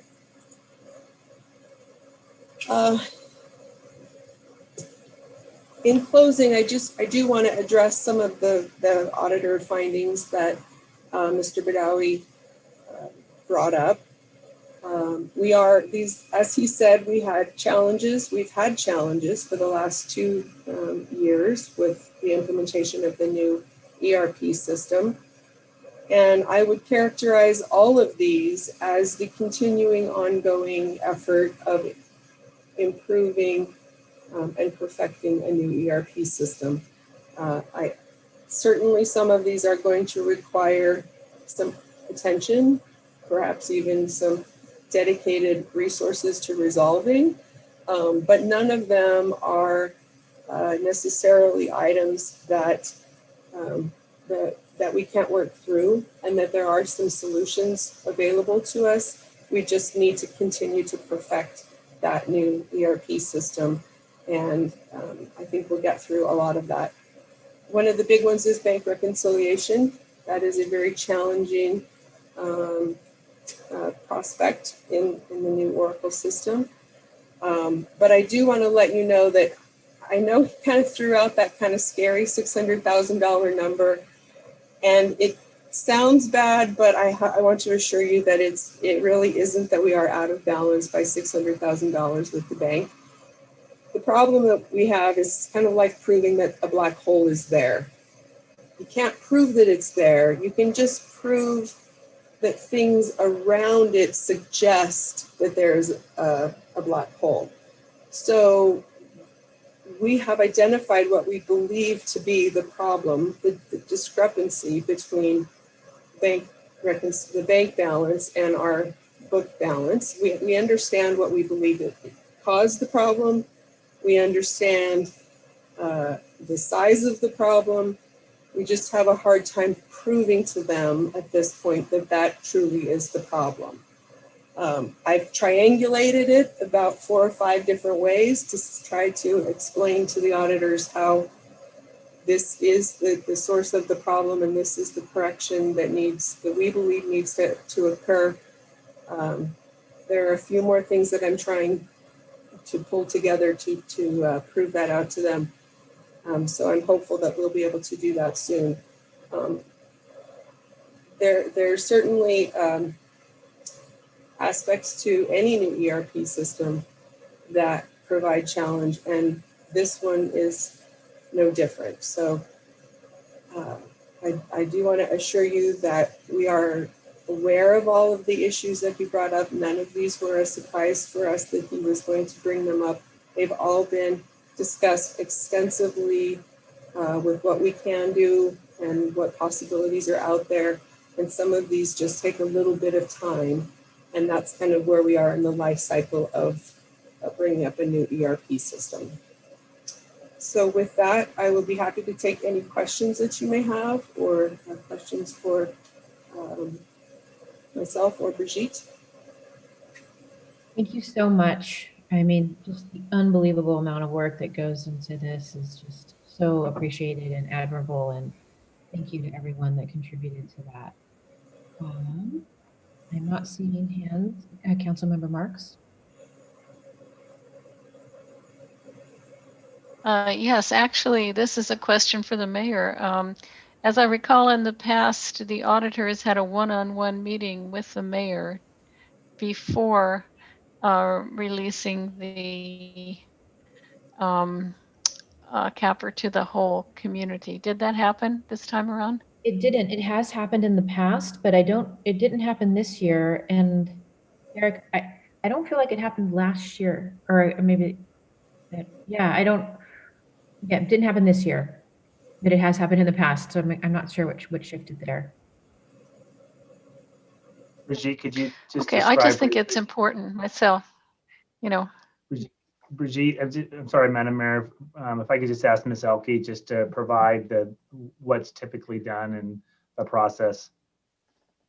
Yeah, generally speaking, we actually receive as management the the audit findings. They're a little bit better described in the single audit, which we have not received yet, where they're usually outlined a little bit better.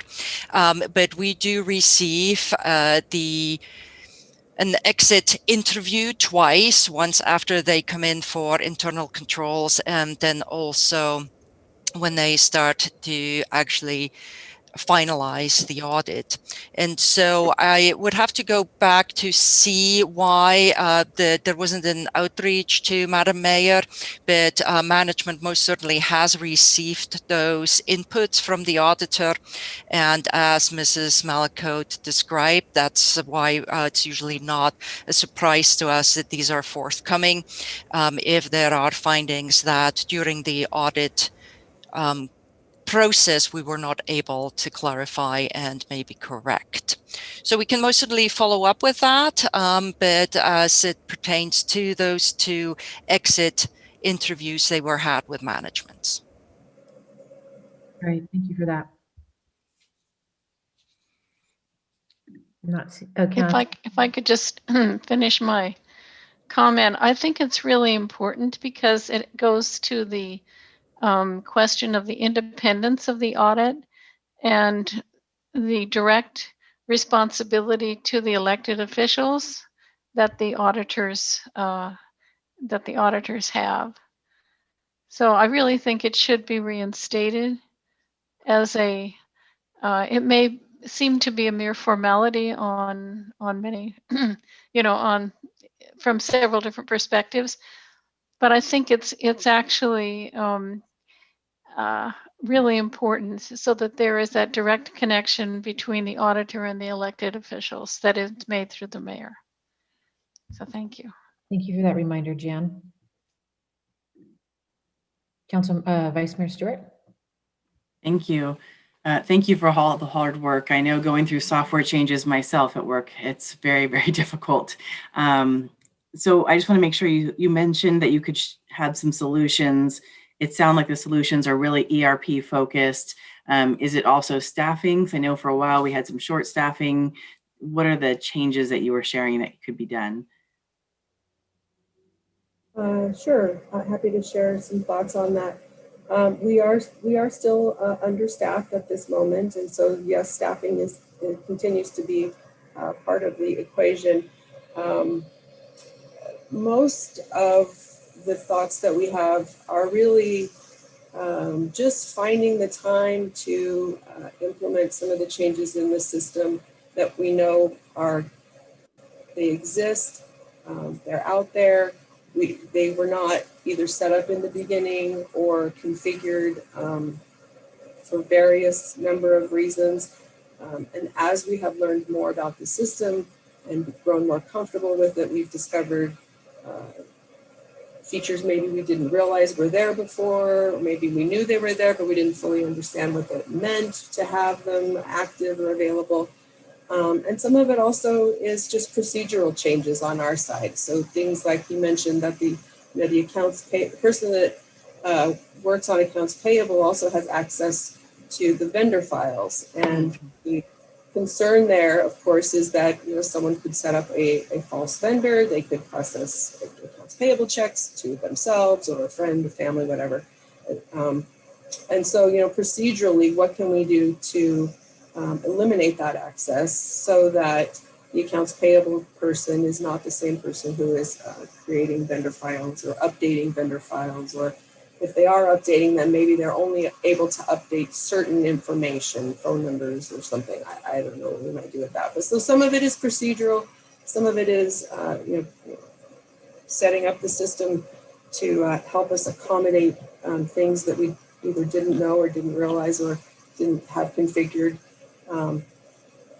And so those are kind of the types of things that we're looking at. And then, obviously some staffing, hopefully we all hope that we will settle into some staffing solutions soon.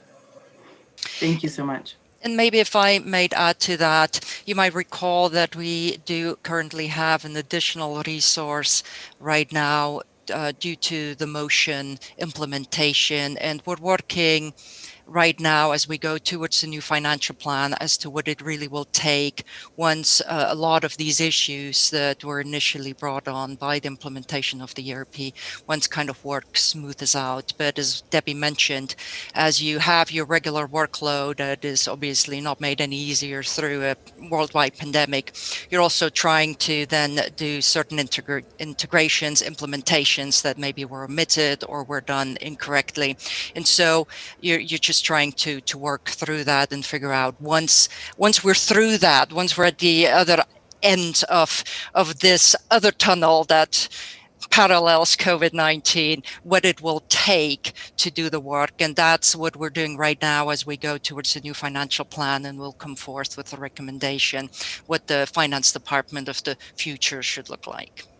Got it. Thank you so much. I appreciate that, kind of just that framework around that challenge. So thank you.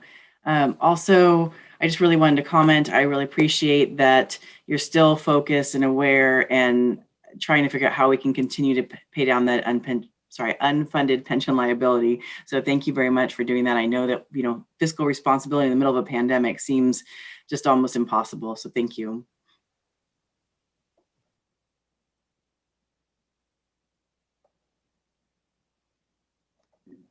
All right, I'm not seeing any other colleagues. City Clerk, do we have any public comment? No, we do not. Madam Mayor, before you bring it back to the council, if I could just make a couple comments, if I could ask Ms. Malako just to bring back the previous slide with one before that.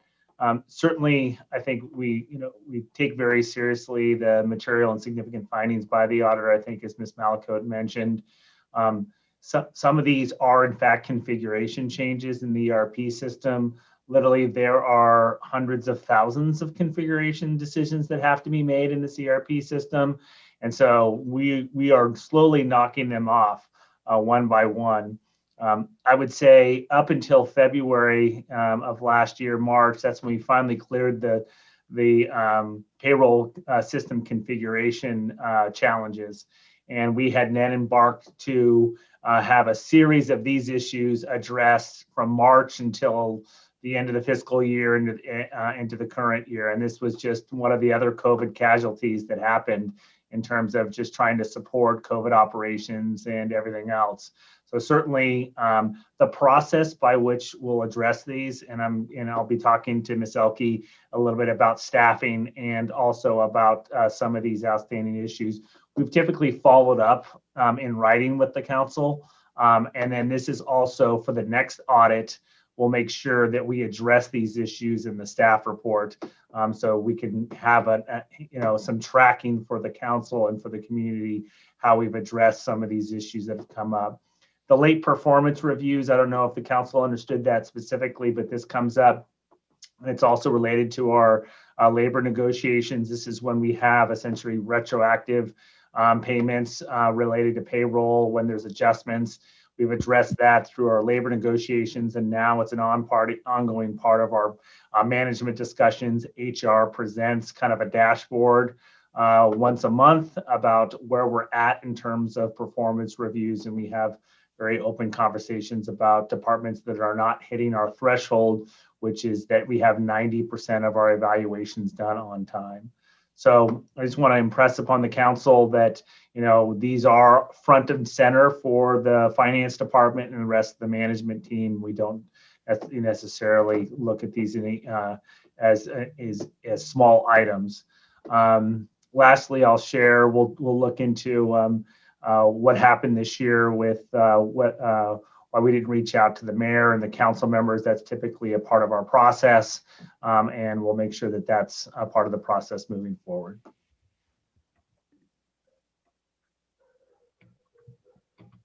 Thank you, Derek. I'll move staff recommendations. Mandy? Second. City Clerk? Councilmember Christensen? Well, I didn't move. I'm sorry. I didn't Councilmember move it, Pease? Yes. Vice Mayor Stewart? Yes. Councilmember Christensen? Yes. Councilmember Marks? Yes. Mayor Harmon? Yes, and with that, it passes 5-0. That's funny, Teresa. Earlier, I was thinking, Carlin's really usually the first to make the motion. She's the motion maker. So we were in that habit. All right, thank you again, everyone, for all the hard work that went into that. Lots to be proud of yet again. And next, we have a public hearing before. We're just going to keep rolling. Madam Mayor, if you don't mind, I've asked Chief Agson to come on. He's and we wanted to field some questions regarding vaccinations. So I think Councilmember Stewart had a question, and so we're happy to field those at this time. Super. Vice Mayor? Thank you. To find all my notes. Hi, Chief Agson. How are you? I'm doing good. Good evening. Good. Thank you for helping with or managing all of the work with the vaccines. Wanted to just double check something I think I heard. We'll be able to be up and running at Cuesta on this weekend, you think? Yeah, so what we've been doing, we put all of our effort into Roy Grande is what we're doing right now. We were down there earlier today. Looks really good. It's ready to be open. We've been communicating with public health, who said they would actually take and work through their EOC to move the Sierra site out to Cuesta College throughout the weekend. So we're still kind of having those conversations to assure that logistically they can do that, and that we'll be able to support them if needed. So they'll be available Monday to open up. So what we're anticipating is on Thursday morning, when we'll know sometime tomorrow midday what the final plan is going to be. But we believe on Thursday morning, they're going to open up vaccination registrations for appointments at Paso, Arroyo Grande, and then potentially that Cuesta College site if everything works out, with the intent to do roughly 400 to 450 vaccinations at each one of the sites each day starting next week. And then do you have any criteria around from the California Public Health? I spoke with Assemblyman Cunningham and Senator Laird this morning, and they weren't able to share with me yet like a formula of how will we get these vaccines faster and how often will each county get how many vaccines. Do you have any more insight on that? Boy, I sure wish I had that answer for you. We've asked a couple of times that from the federal level, when it gets to the state, what does that look like in terms of how they determine what counties are going to receive vaccinations? You know, is it based on population, a percentage? You know, and it's really varied. And so each week, public health is on Monday, they're making a request on what they believe that they can put out vaccination wise. And so they're providing to the state the number of vaccination sites, the staffing we have, the capacity that we have, and then they're setting those, they're setting the expectation of getting, so let's say they ask for 5,000 vaccinations, it would be what the request may be, and then what they get is what they get. And so we don't know. In fact, we'll know about 9 o'clock tonight how many vaccinations we'll have for next week. And this is very challenging because it makes it so that we have to go to week scheduling. So each Thursday morning, we're able to open up and say what vaccination sites can be open and the number of vaccines that they'll have. So unfortunately, I don't have a great answer for you. I know that we just recently asked for, I think it was like 4,500, and we got like 600 that were provided to us. So those aren't really great numbers. And, you know, there's a lot of pressure being placed on the California Department of Public Health from all of the counties and from all of the public health directors on getting a better, you know, a little bit better communication and providing that information. The public health director may have that information. It just hasn't been shared with us at our level. Great, thank you so much. Councilmember Marks?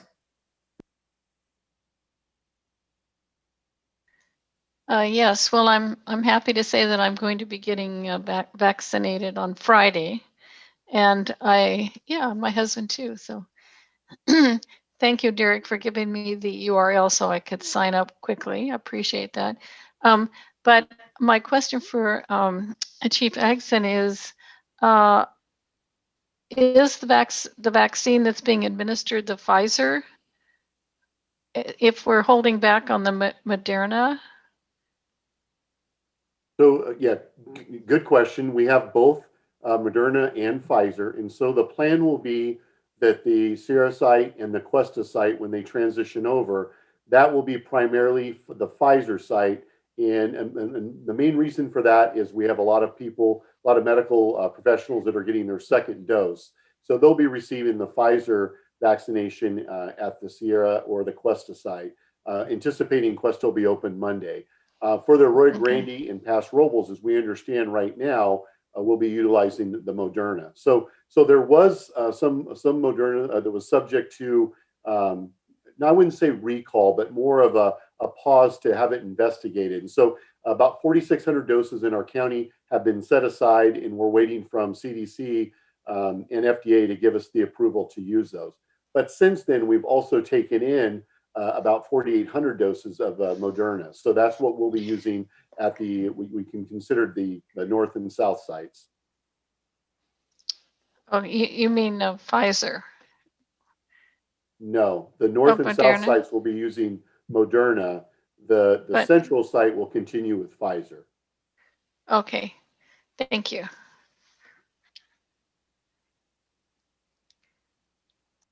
All right. Thank you so much, Chief. Thank you.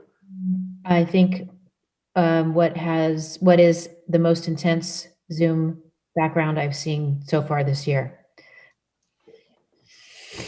You look like a superhero walking out of this intense situation. I like it. I was on this fire. This was a fire I was on. Yeah. The Cranston fire. I mean, that looks pretty scary. All right. Thank you so much for all of your work. Thank you. All right. And then now the public hearing item before us is to receive a report on Emergency Enforcement Authority Municipal Code amendments and clarifications. And so City Attorney Christine Dietrich will please present the report. Thank you, Madam Mayor and Council. Tonight, I am asking that you consider adopting an emergency ordinance related to the enforcement of emergency and public health orders related to COVID-19. And I'm sorry, I'm on the wrong screen to move forward.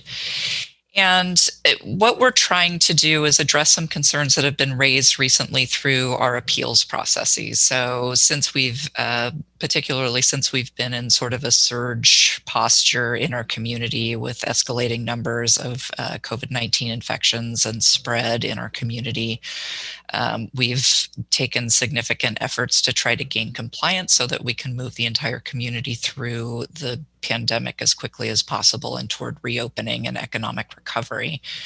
And so to that end, what we're asking you to do is amend your emergency services chapter, which is Chapter 2.24 of your municipal code, to make really clear the authorization for direct enforcement of local, state, and federal emergency rules, regulations, orders, directives, or other measures related to the declaration of any emergency affecting the city proper.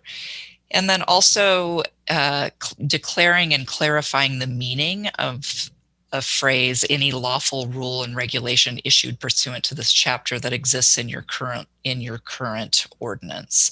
And that is because some concern over understanding of that phrase was raised through our recent Administrative Review Board proceeding. Similarly, we're asking that you amend Chapter 9.22, which are your safety enhancement zone regulations, to expressly designate violations of the emergency services chapter or of any validly enacted county, state, or federal emergency or public health measures, and make those violations subject to immediate $1,000 fines, with the reasoning being that by definition, violation of a public health or safety order or an emergency order or measure constitutes an immediate threat to health and safety. And that is the basis for not starting with lower level fines and escalating up. So the city has very broad, and the council and the emergency services director have very broad emergency powers under the municipal code and the state emergency services act to enact rules and regulations on matters reasonably related to the protection of life and property as affected by such emergency. In the city, our enforcement approach has been very strongly reliant on and emphasizing education, outreach, and business support, including business grants, recognizing that this has presented a huge financial hardship on our local businesses. making sure that folks are understanding the evolving state requirements. We recognize that things are fluid, that they're moving quickly, and that it's not always easy to understand. So we certainly approach complaints of violations with the assumption that people might have some confusion, and with a posture to try to help them understand what's required of them and understand how we can help them comply.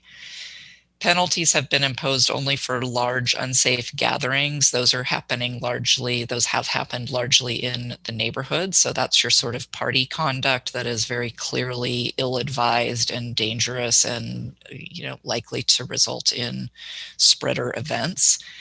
And then also continuing and willful business violations. Thankfully, in our community, those have been rare.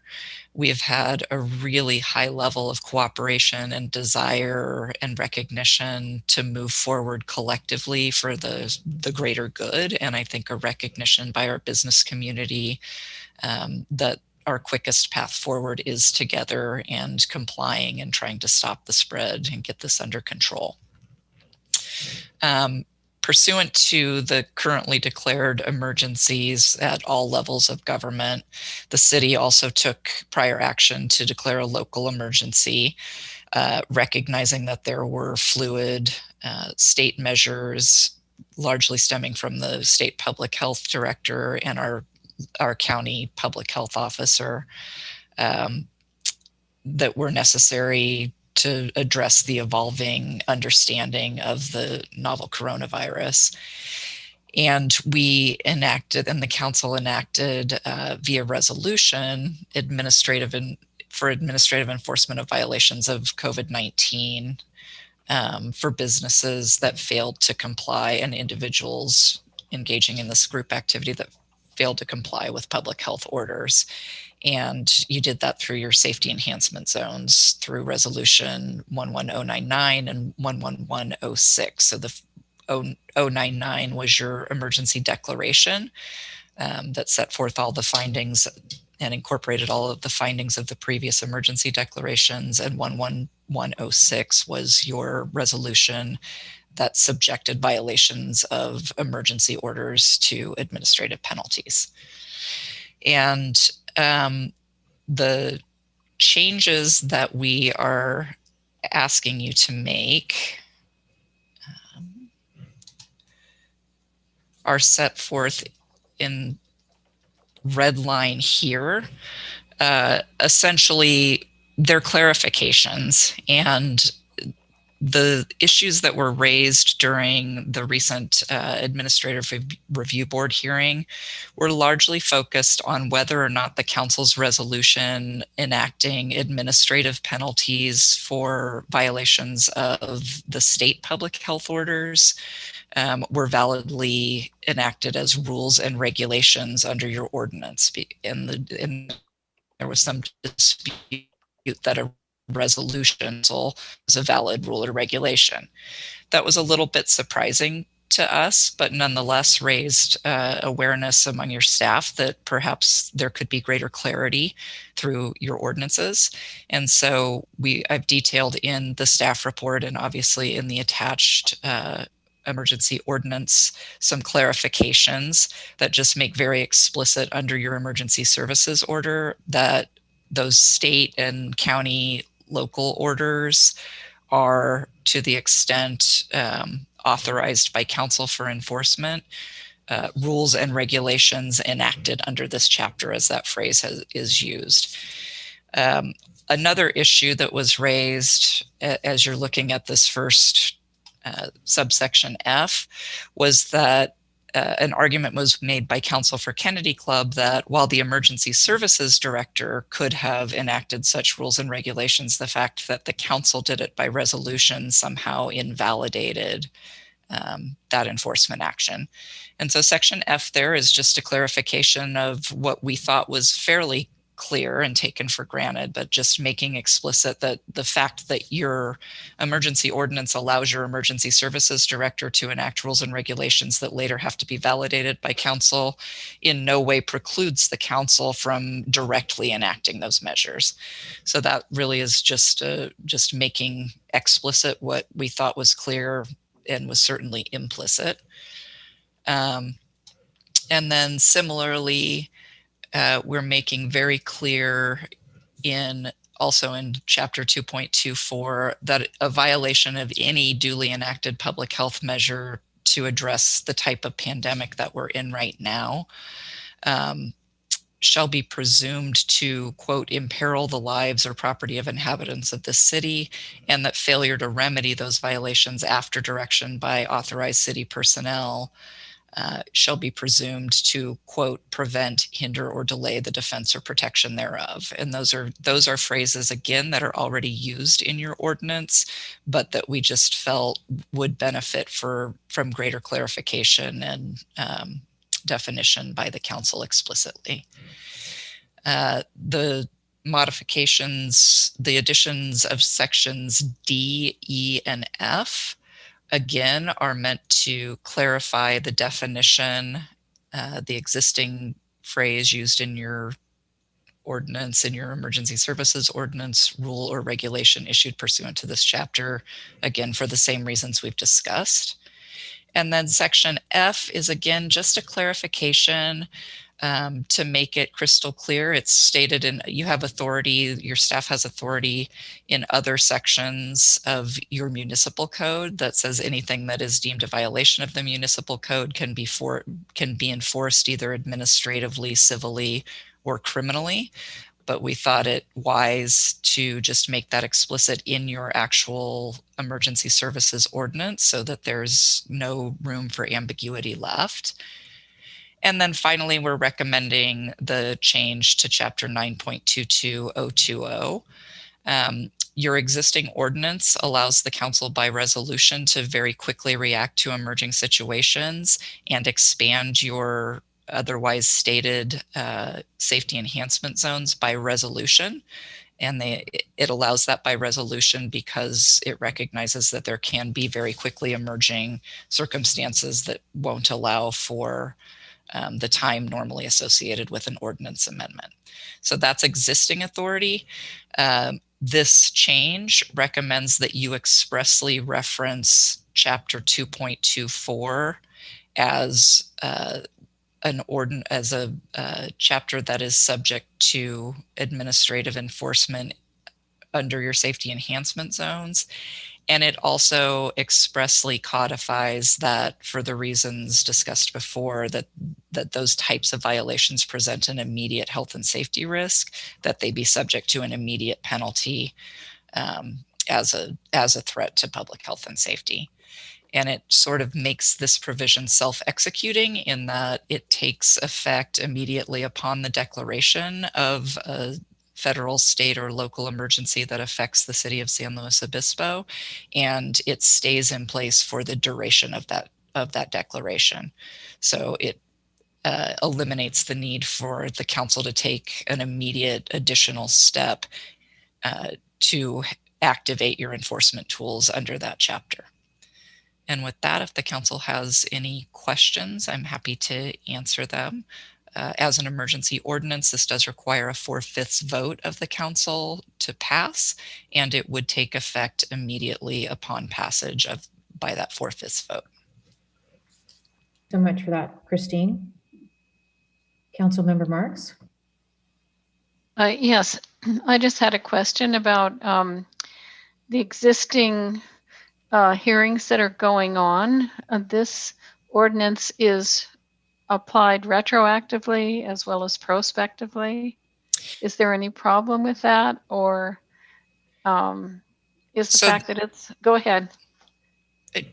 Were you finished with your question? I'm sorry, I didn't mean to Well, no, interrupt. is the fact that this is an emergency, set of emergency measures, does that affect the ability of the city to apply these changes retroactively?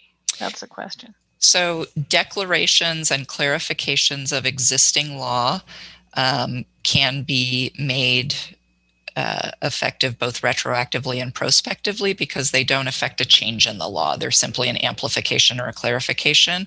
So the vast majority of changes recommended here are called out in your ordinance as clarifications and explanations and are explicitly stated to be intended to apply to existing circumstances as well as prospectively.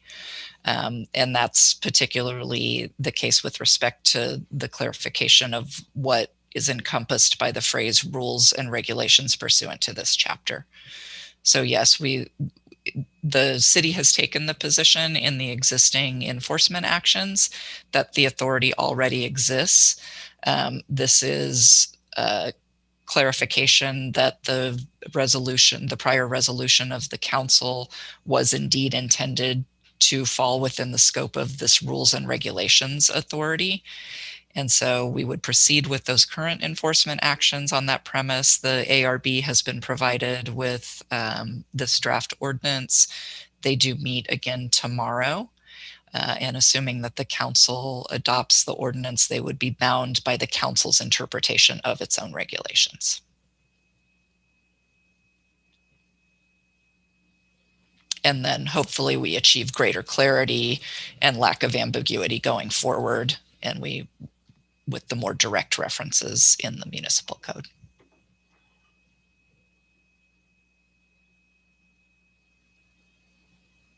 Mayor? Yes, Vice Mayor? Thank you. Just out of curiosity, was Cuesta government or Cal Poly government shared this information so they kind of had an idea that this was coming? Not that this affects the current law, I understand that, but just giving them that knowledge that it's up and coming. I did not do that outreach, but we certainly can afterwards. The intent is to broadly publicize this, and we can certainly do that direct outreach if the council would like me to do that. Cool, thank you. I know there's a lot of confusion around safety enhancement zone and what that means for the students that sometimes fall into that category. And the greatest majority of the citations issued have been for party gathering. So there have been several appeals based on that too. And we're hoping that this will be a tool for greater clarity. Yeah, I think that would be great. And having more communication out in general to the community would be helpful. Thank you so much. Thank you. Thank you for that, Vice Mayor. That's a good point. I am not seeing any other hands. City Clerk, do we have any public comment? No, we do not. Harlan, would you like to make a motion? Yeah, I do. I do want to emphasize that I see it as has been articulated by our city attorney, that this is not in any way something we didn't already think was in existence. It's just an express amplification is a good word, or express reiteration or clarification of what I assumed was already in place. So I think it's great to send it out. If it does help make things more clearer for Cal Poly and other folks who sometimes have to work with our safety enhancement zones. But I certainly don't consider this to be an actual, we're not changing anything.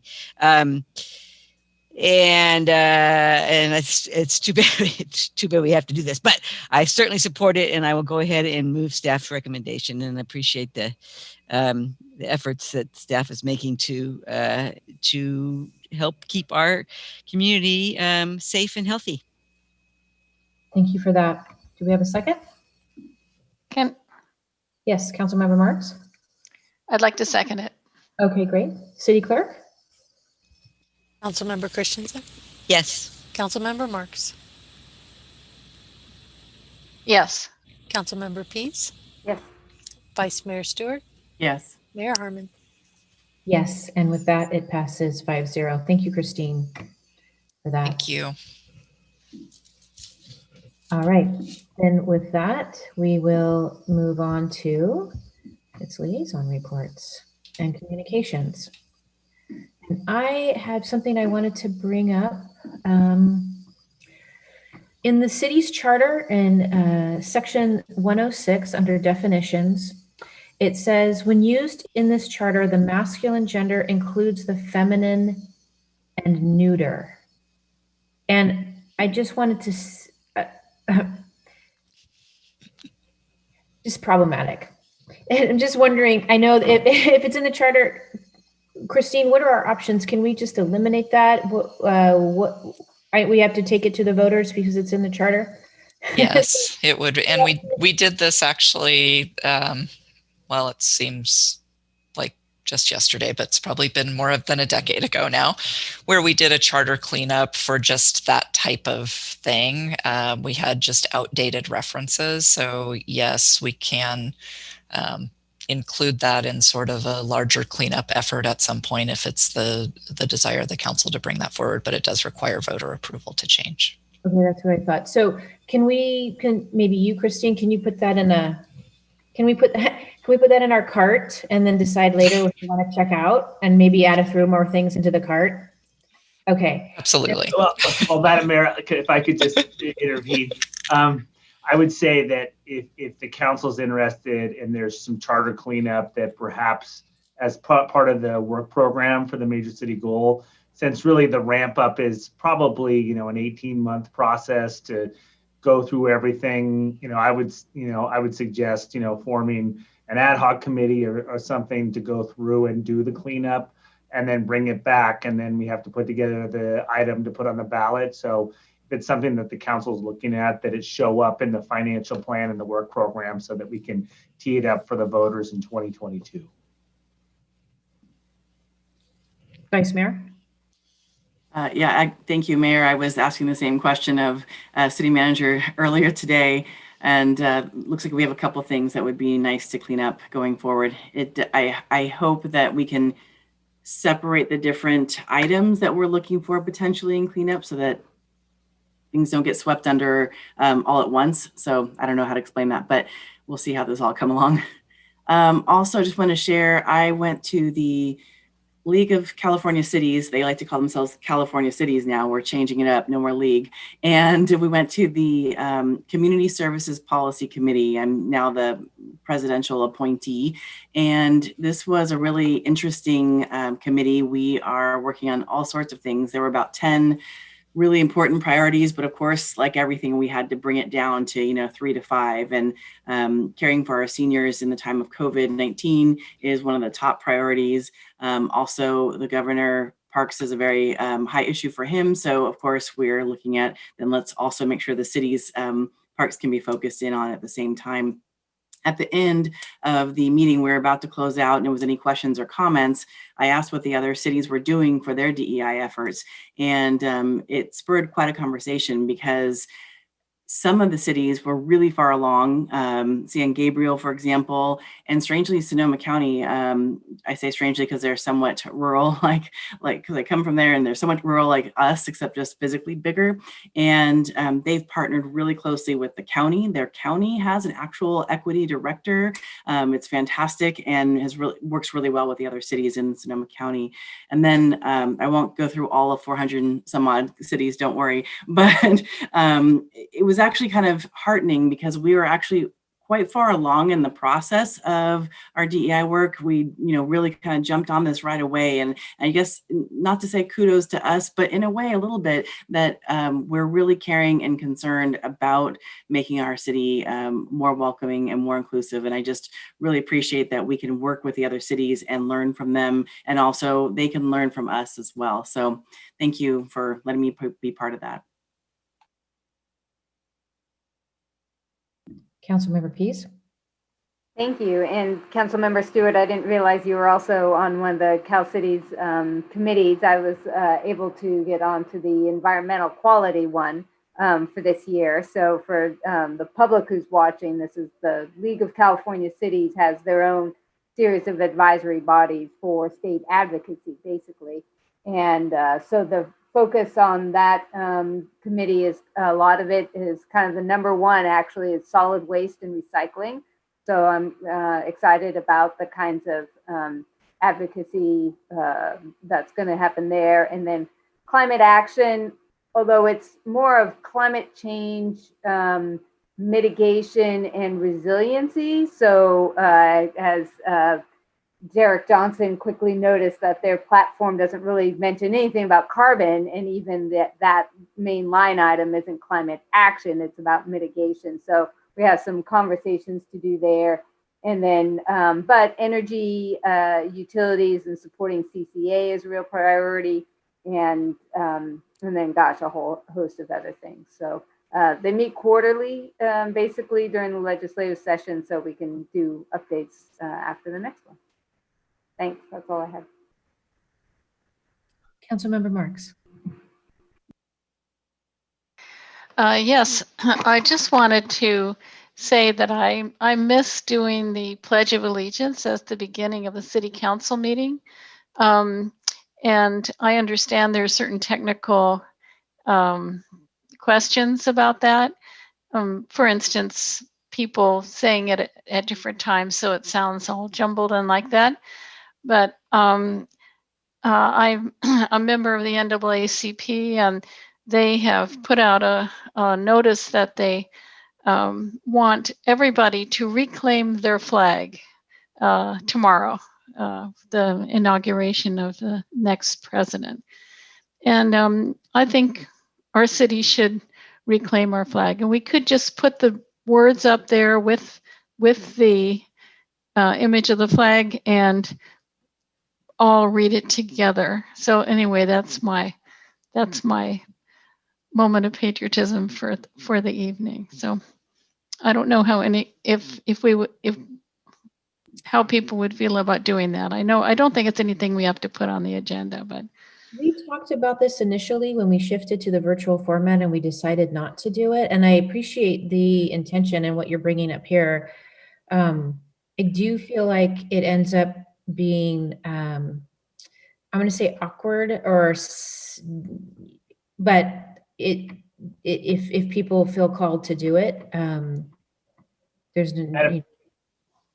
Yeah. I'm sorry, Madam Mayor, if I could just jump in, I think we can find a way to put the slide of the flag up there. I think, and all of the transition, there was lots of things we were trying to juggle, and and so at the time, the council focused on other areas of just the technology of transitioning to the meetings.